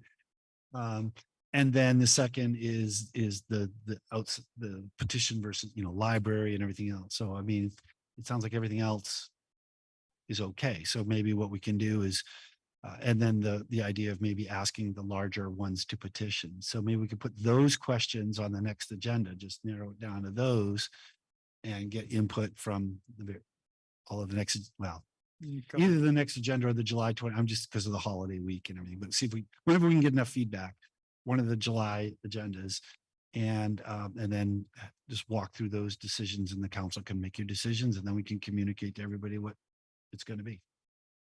So Didn't we hear from the Public Arts? So the Public Arts Commission, yes, we did hear from them, and they do exist now. They didn't exist. Yeah, and as I recall, they do a remarkable job Yes. of leveraging They do. the funds. That So they get.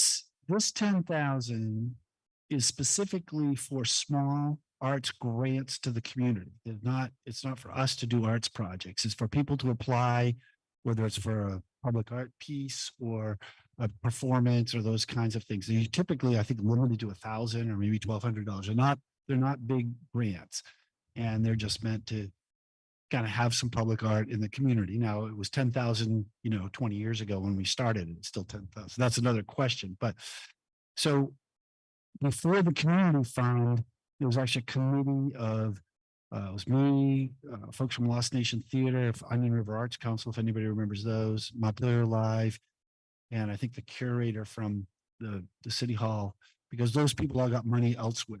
And so they were prohibited from applying for this. So we would do it and make the recommendations and award, and it worked pretty well. And then when the community fund was created, the council said, let's put that in. And like I said, don't do that. That's a separate thing.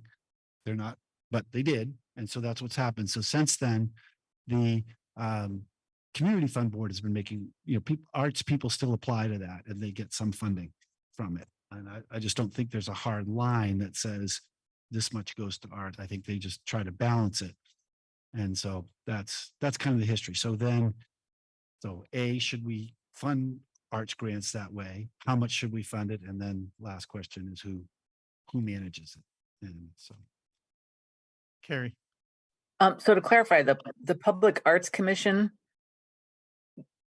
has a budget that's separate from this. Okay, so we're putting money towards arts. Yep. And maybe if we want if we want there to be money available for individual grants to artists, the Public Arts Commission might be a better vehicle for that. I mean, people could still apply to the Community Fund Board if they want, but if we want to make sure that there's arts funded, we already have maybe that's the way to direct that. And Donna, you have a thought about that? Now, individuals are going to the Public Art Commission because the public art is things outside that get shared by the public. Whereas what the Montpelier Fund is the city capital band, city concerts, arts for Center for Arts and Learning. I'm reading them down here. There's a music group. There's the Summit School of Traditional Music and Culture. There's the Wood Art Gallery. There's the Fiddler Orchestra and the Philharmonic. So they're very different than public art, I think. And I don't see our Public Arts Commission as being heavy on wanting more administration. Okay, thank you for that clarification, because I was under the impression that individual artists were applying to the Community Fund Board to further their own work. More about performance and those kind of. Oh, okay. And it sounds like they are being funded. Yeah, I think Great. my only recommendation was say, if we're going to do it, let's give them and, just separate a number. This much is for art so that they don't have to make the distinction between.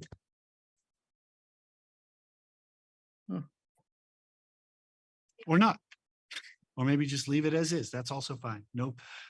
I'm not dying on this hill. Okay, well, that'll be part of the discussion next time. Is that okay, Carrie? Or do you want to? No, that's great. Yeah, thank you. Okay. I think we're set on that then. Thank you. Next up, district heat budget and rates. Turn this one over to Sarah LaCroix. And that's why you're here until, well, it's almost only 9, but could have been much later. Night away from the kids.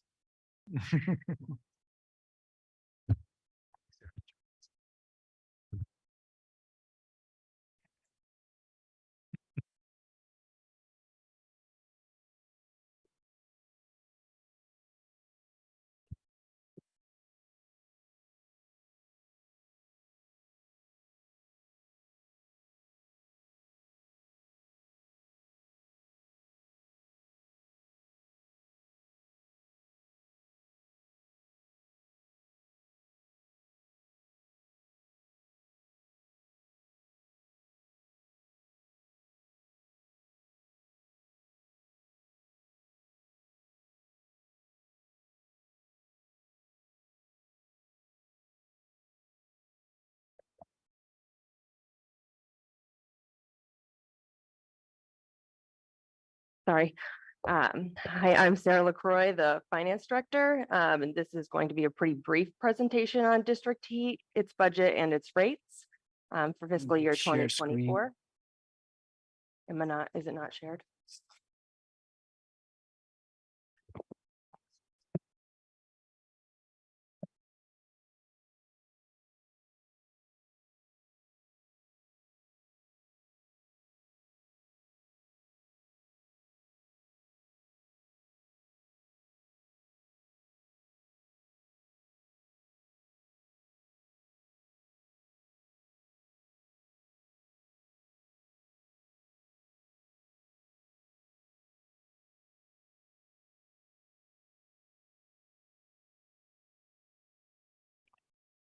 Okay, so this is the fiscal year 2024 district heat budget and rate presentation.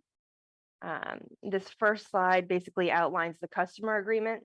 Article 6 and Article 7 within the signed customer agreements defines what's included in the capacity related charges and the energy related charges.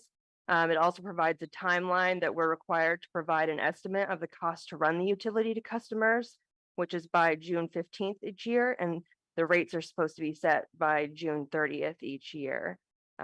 Article 6 defines capacity as costs other than energy, which these costs are the operating costs, admin, legal, debt, working capital, and capital replacement and improvement, where Article 7 defines energy-related costs as the customer's thermal energy use from the heating system based on heat the customer's building.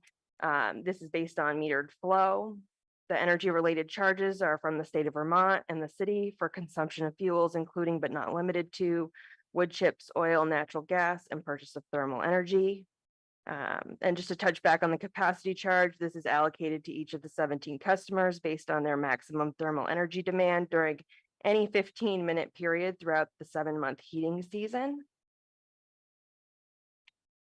This next slide is the annual debt service for district heat.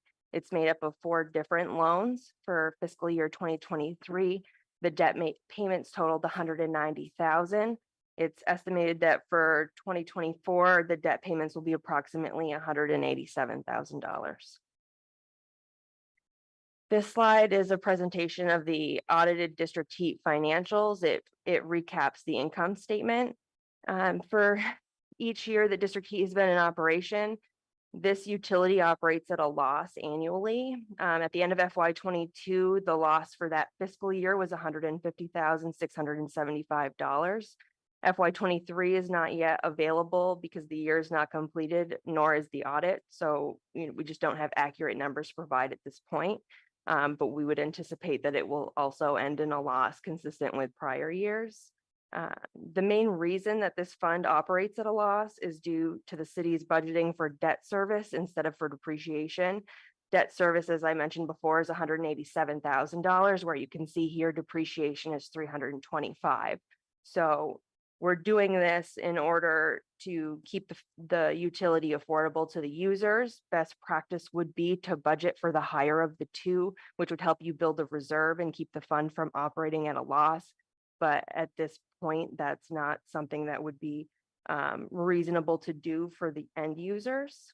But a reserve would help for future replacement costs. This slide is just a representation of the budget and its breakdown, as well its history. The FY24 budget that was originally proposed, which was using our estimate of what we thought state charges would increase to, was $734,445. After review of the state's fixed income or fixed and energy charges that we received in early June, we were able to reduce the budget to $689,589. This is actually $31 less than the FY23 budget. What this means is that for capacity and energy rates based on the proposed budget, $482,867 of that is related to capacity, which will require a $6.90 per MMBTU rate, which is an increase of 5 cents over the prior year. The energy rate we would need to cover the difference from that in the total budget of $206,722 is $15.65 per MMBTU.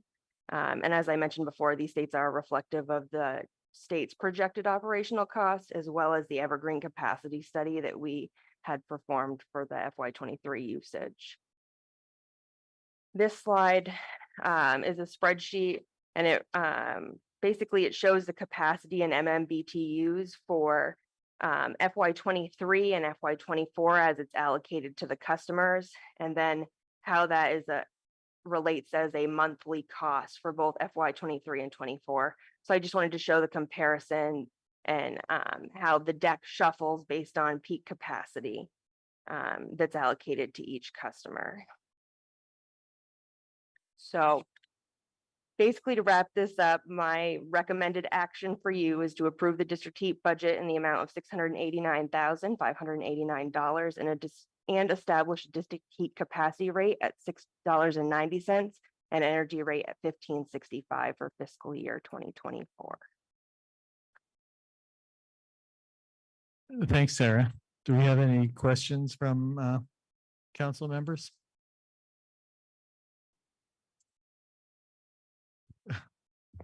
Tim. Just because I'm the first line on the list here.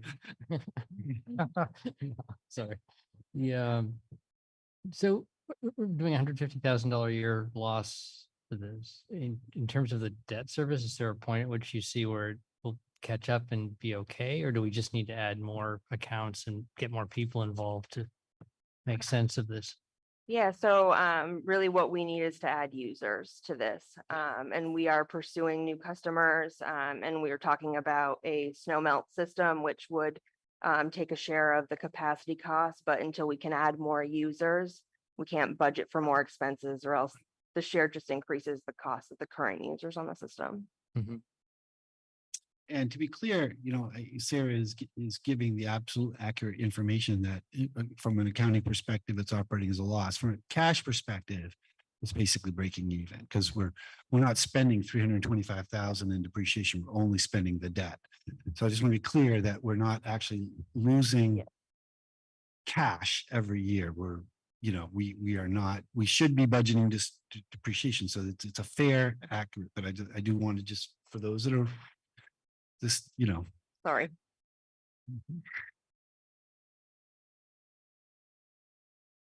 Yeah, well, it's fine. Yeah, that was the most important question she got in her interview. So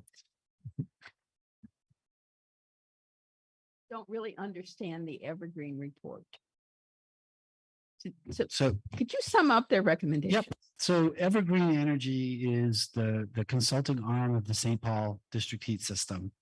And as you know, they were our main consultant on designing the system and the engineers that really oversaw the project and helped us put together the operating costs. So because they have an expertise that we don't have, 2 or 3 years ago, so one of the things that we were supposed to have done after 3 years was to do an annual I call it reappraisal, but updating of everyone's energy use. And for whatever reason, that didn't get done. So we finally did it like 6 or 7 years in, and it changed everyone's rates. And you can, just like a reappraisal, you can imagine how that went. There were winners and losers. And, so I think there was a question about our methodology. And so to increase confidence from the users, we said, you know what, let's go get the experts. So we contracted with Evergreen to do the capacity study of how it's calculated according to the contract and to give us recommendations for the allocation of the funding. And as it turned out, it was pretty close to what we had come up with on our own, but it was important to get the validity. So what we promised our customers was that we would have Evergreen do this for at least 3 straight years. So this is the 3rd year of that. And I think just because to the good, one of the pluses that it has created is some customers have really aggressively looked at how they can manage their capacity. And so they've dropped their rates, but of course, because it's kind of a zero-sum game, that means, what they're losing gets spread out to other people. So, but ideally everyone will calibrate. Anyway, long story short, we've agreed to have Evergreen come back one more time just because the capacities are dynamic. The plus side for the city is, for those that have been around a while, when we first started the system, you may remember, we were pretty close to our total system capacity. And we were talking about having to buy more from the state and all this stuff. The cumulative effort of customers to reduce their capacity has now brought us down. We're only at about 50% of our total capacity. So our ability to expand to new customers is not really an issue now. We don't have to assume those additional costs. So I think, by having the proper data, people are making good decisions to manage their own systems. And so that, ultimately, we're hoping everyone will kind of get to an optimal amount. It won't necessarily save the money, but it will be the proper distribution of the actual demands on the system. And then it will get really stable and people can count on that. And then as we add users, that will just drop everyone's rate. And we do have 3 or 4 potential users and then the snow melt, which is our own, which we need for several reasons for the city, including the side benefit it would help the district heat system. But it's as people may know, we don't have a lot of options to dump snow anymore when we clean snow. And so we either run it out to the stump dump or we run it out to under the interstate, but we can only do that during the day because the noise bothers people across the river. And it's, we used to have 10 snow dumps when I started. Now we have 2, and it's very inefficient. You have to fill trucks, they drive out down, And so having a downtown location where we can dump snow not only would make our snow removal more efficient, but it would mean it was going into the drainage system, which means it's going to the treatment plant and being treated. So the salts and all the crap that's in it would actually be better environmentally as well, in addition to being melted with wood chip heat and financially benefiting all the other customers, because the city would actually be taking on, it's going to be a high capacity user. So it we'll be helping other customers while also doing a good thing for ourselves. So and we're looking at various locations, including potentially partnering with the state because they clear their parking lots too. So it might be somewhere in a state parking lot and we can both use it. And that would be, and then there are, like I said, one big user and a few smaller users. The East State expansion, there are three, I think, potential new customers that once we've got this road dug up, we can connect them, a couple of your neighbors. Yeah, just the people right behind you. And has it, Our barbershop. would it be a good deal for a building owner to come on the system and get their heat this way instead of fuel oil or whatever? So that's been the struggle is, I think we're, when we put the system in, fuel was like $3.65, $3.75 a gallon, and then it dropped to about $1.75.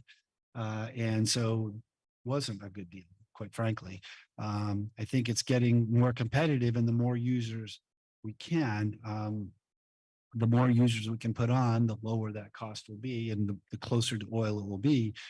And it does have the benefit of being a lot more stable without the spikes that oil has. And everyone's making their own decisions, but I think it has the potential of reducing or eliminating the cost of replacing furnaces every so often and those kinds of things, because some people have chosen to keep their furnaces as a backup, others have just taken them out. So I think there's other benefits, but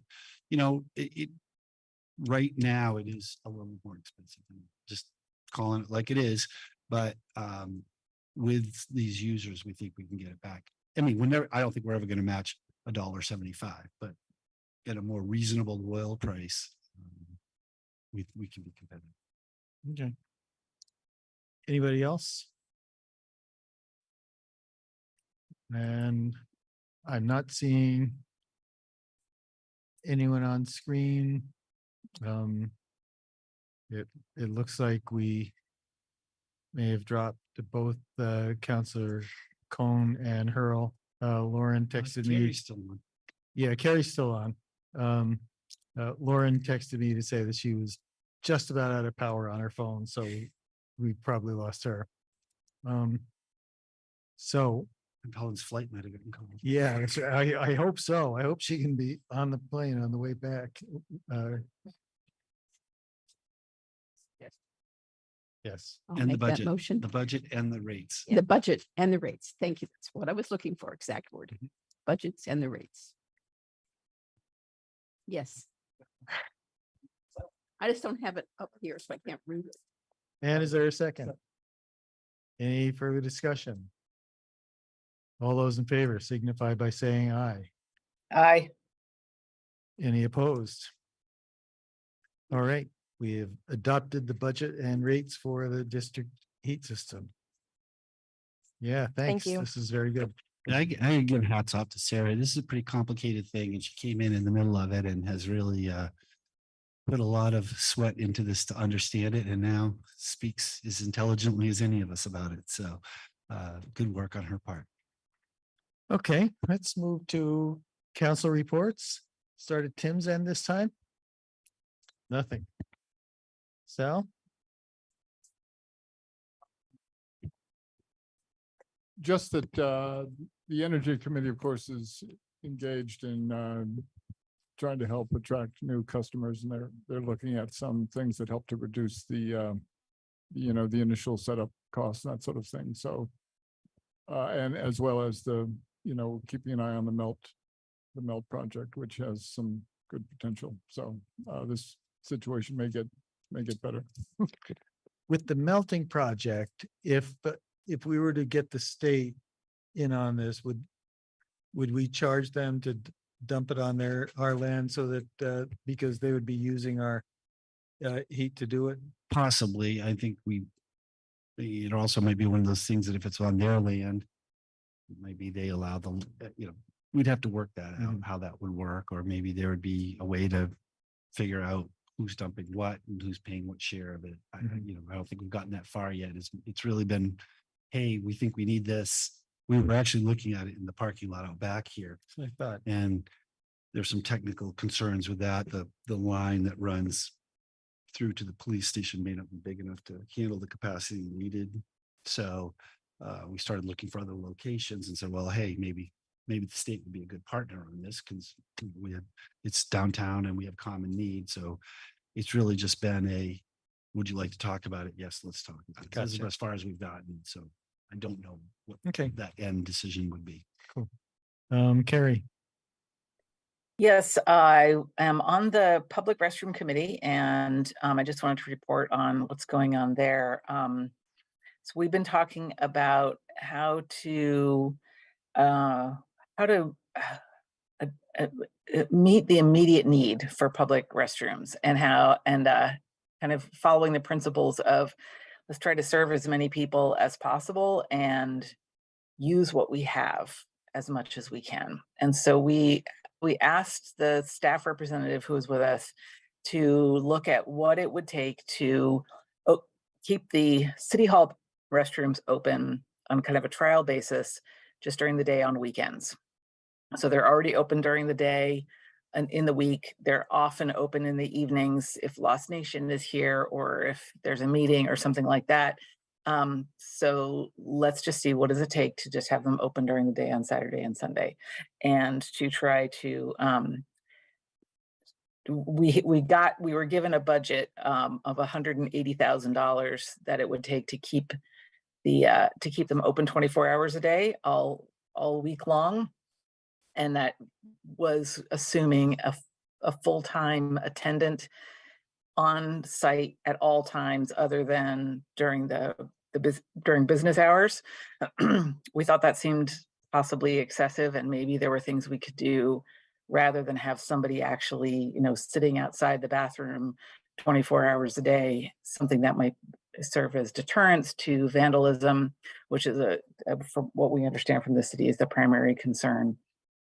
So we talked about additional surveillance cameras. We talked about asking the police and the fire department to just kind of swing by and check in. We talked about signage indicating that there is surveillance and that police and fire and city people were coming in, and to think about other ways to kind of try to deter any sort of problematic behavior, and then just see how it goes.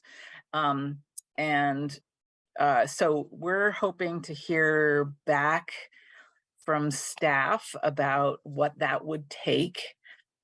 We also talked about looking into alternatives, like, we've got the Portland Loo kind of on our radar, or trailers or something like that, all of which might be expensive or we don't know yet. We're gathering information about that.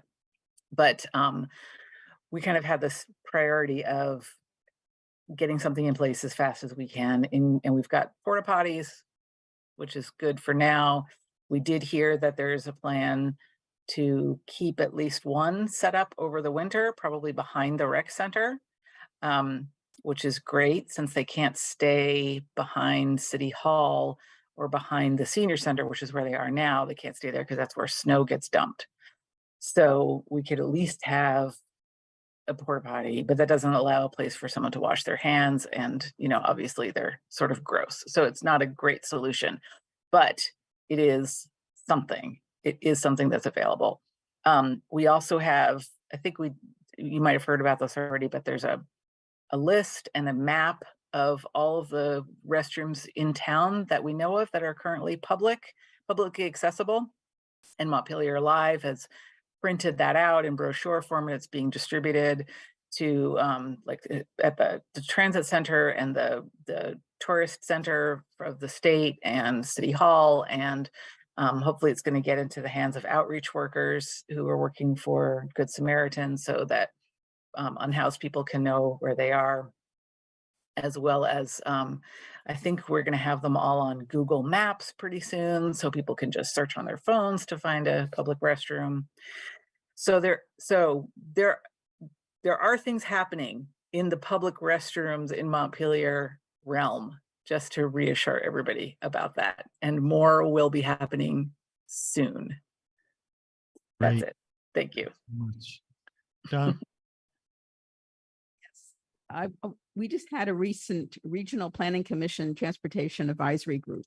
And those of you who are new to the council may not be as familiar with the complete streets policy that the council adopted and the Department of Public Works follows when they're dealing with roads and sidewalks and bike paths, etc. And there was a big discussion that those policies are there, but that we all need to be much more aware of making sure we follow them every incident we have, including when we're doing projects with the state. Among the TAC, all these towns, we had like 20 in attendance last evening, and they all were concerned that maybe the state was not doing its share on state projects like Route 2. When they come through State Street, I look at the bike paths there on both sides of the roadway, and they seem smaller than they were before they repaved. And that concerns me. So I don't know exactly how we get more pushy about it, but I think we really need to, when we have these projects with the state, that not only for ourselves, but that the state needs to be held to a higher standard to actually implement and not just have the words of complete streets in your mind. So that's a to-do, sort of. The parks have been really busy adding more trails on all this wonderful newly acquired land the last couple of years. And the one thing they've come up against, so I'm begging the public and all of us to stay on the paths. That public go into a woods and they decide, I'm going to take a shortcut. Well, that damages wildlife, plants, and gets us into trouble. So please stay on the trails. Stay on the trails. And I want to say, I'm sorry, I do not remember Stephanie's last name from White and Burke. Clark. But I just really want to salute that she did an outstanding job dealing with the public constantly. I just feel we were so very fortunate to have her on this phase 1 project, and whether we could send her not only a congratulations to mother and baby, but a big, big thank you. She did an excellent job. I'll be happy to share that. I think that's totally up, since it's time up, I think that's totally right. I think we've all developed not just a incredible amount of respect for her work, but a great personal fondness for her and for everything she's done for us. So that's great.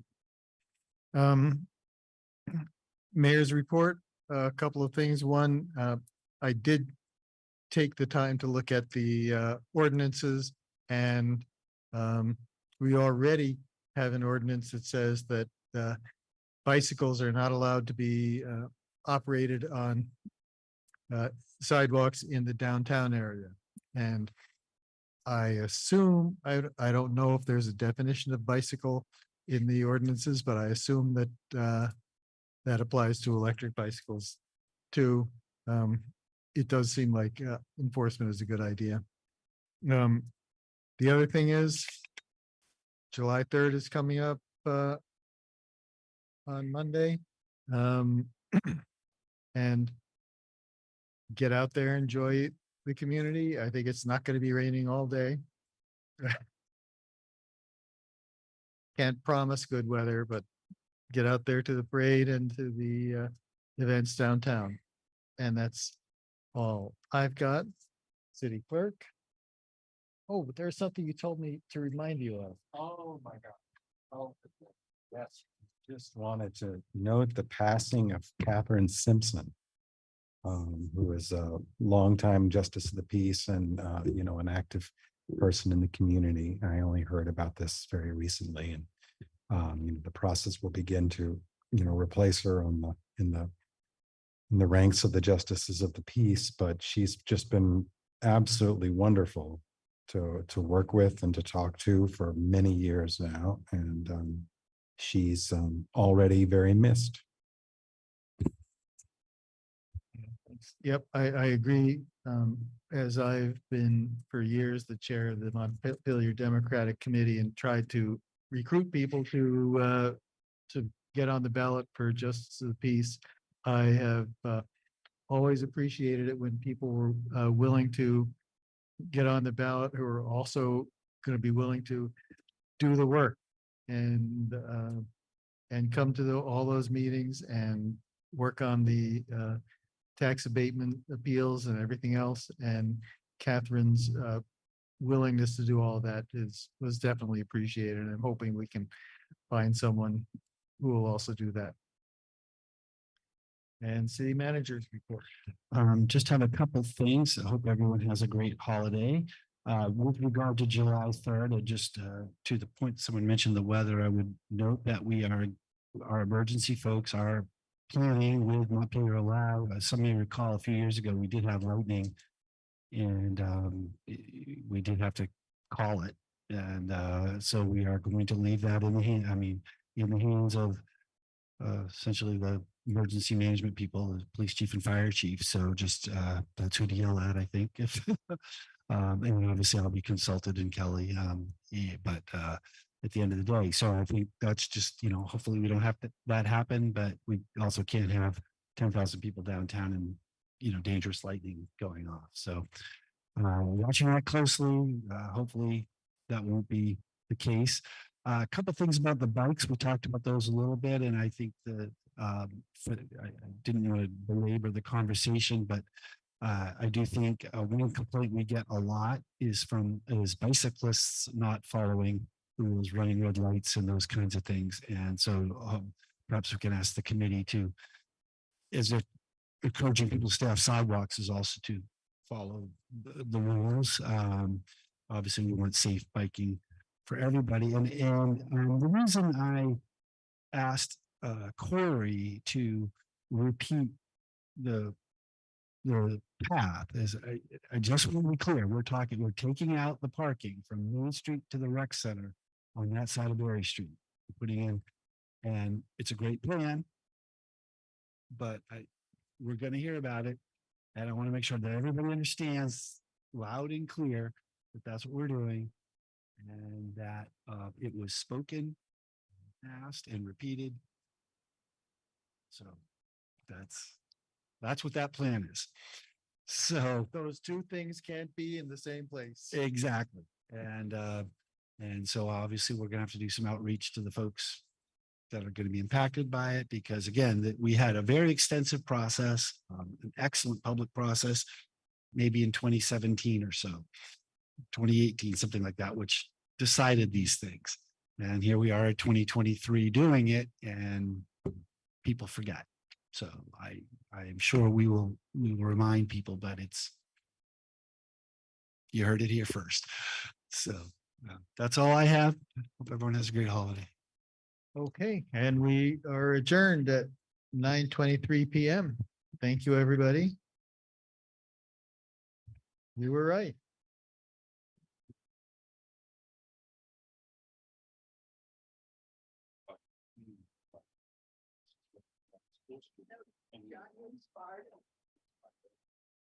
Guy was coming down.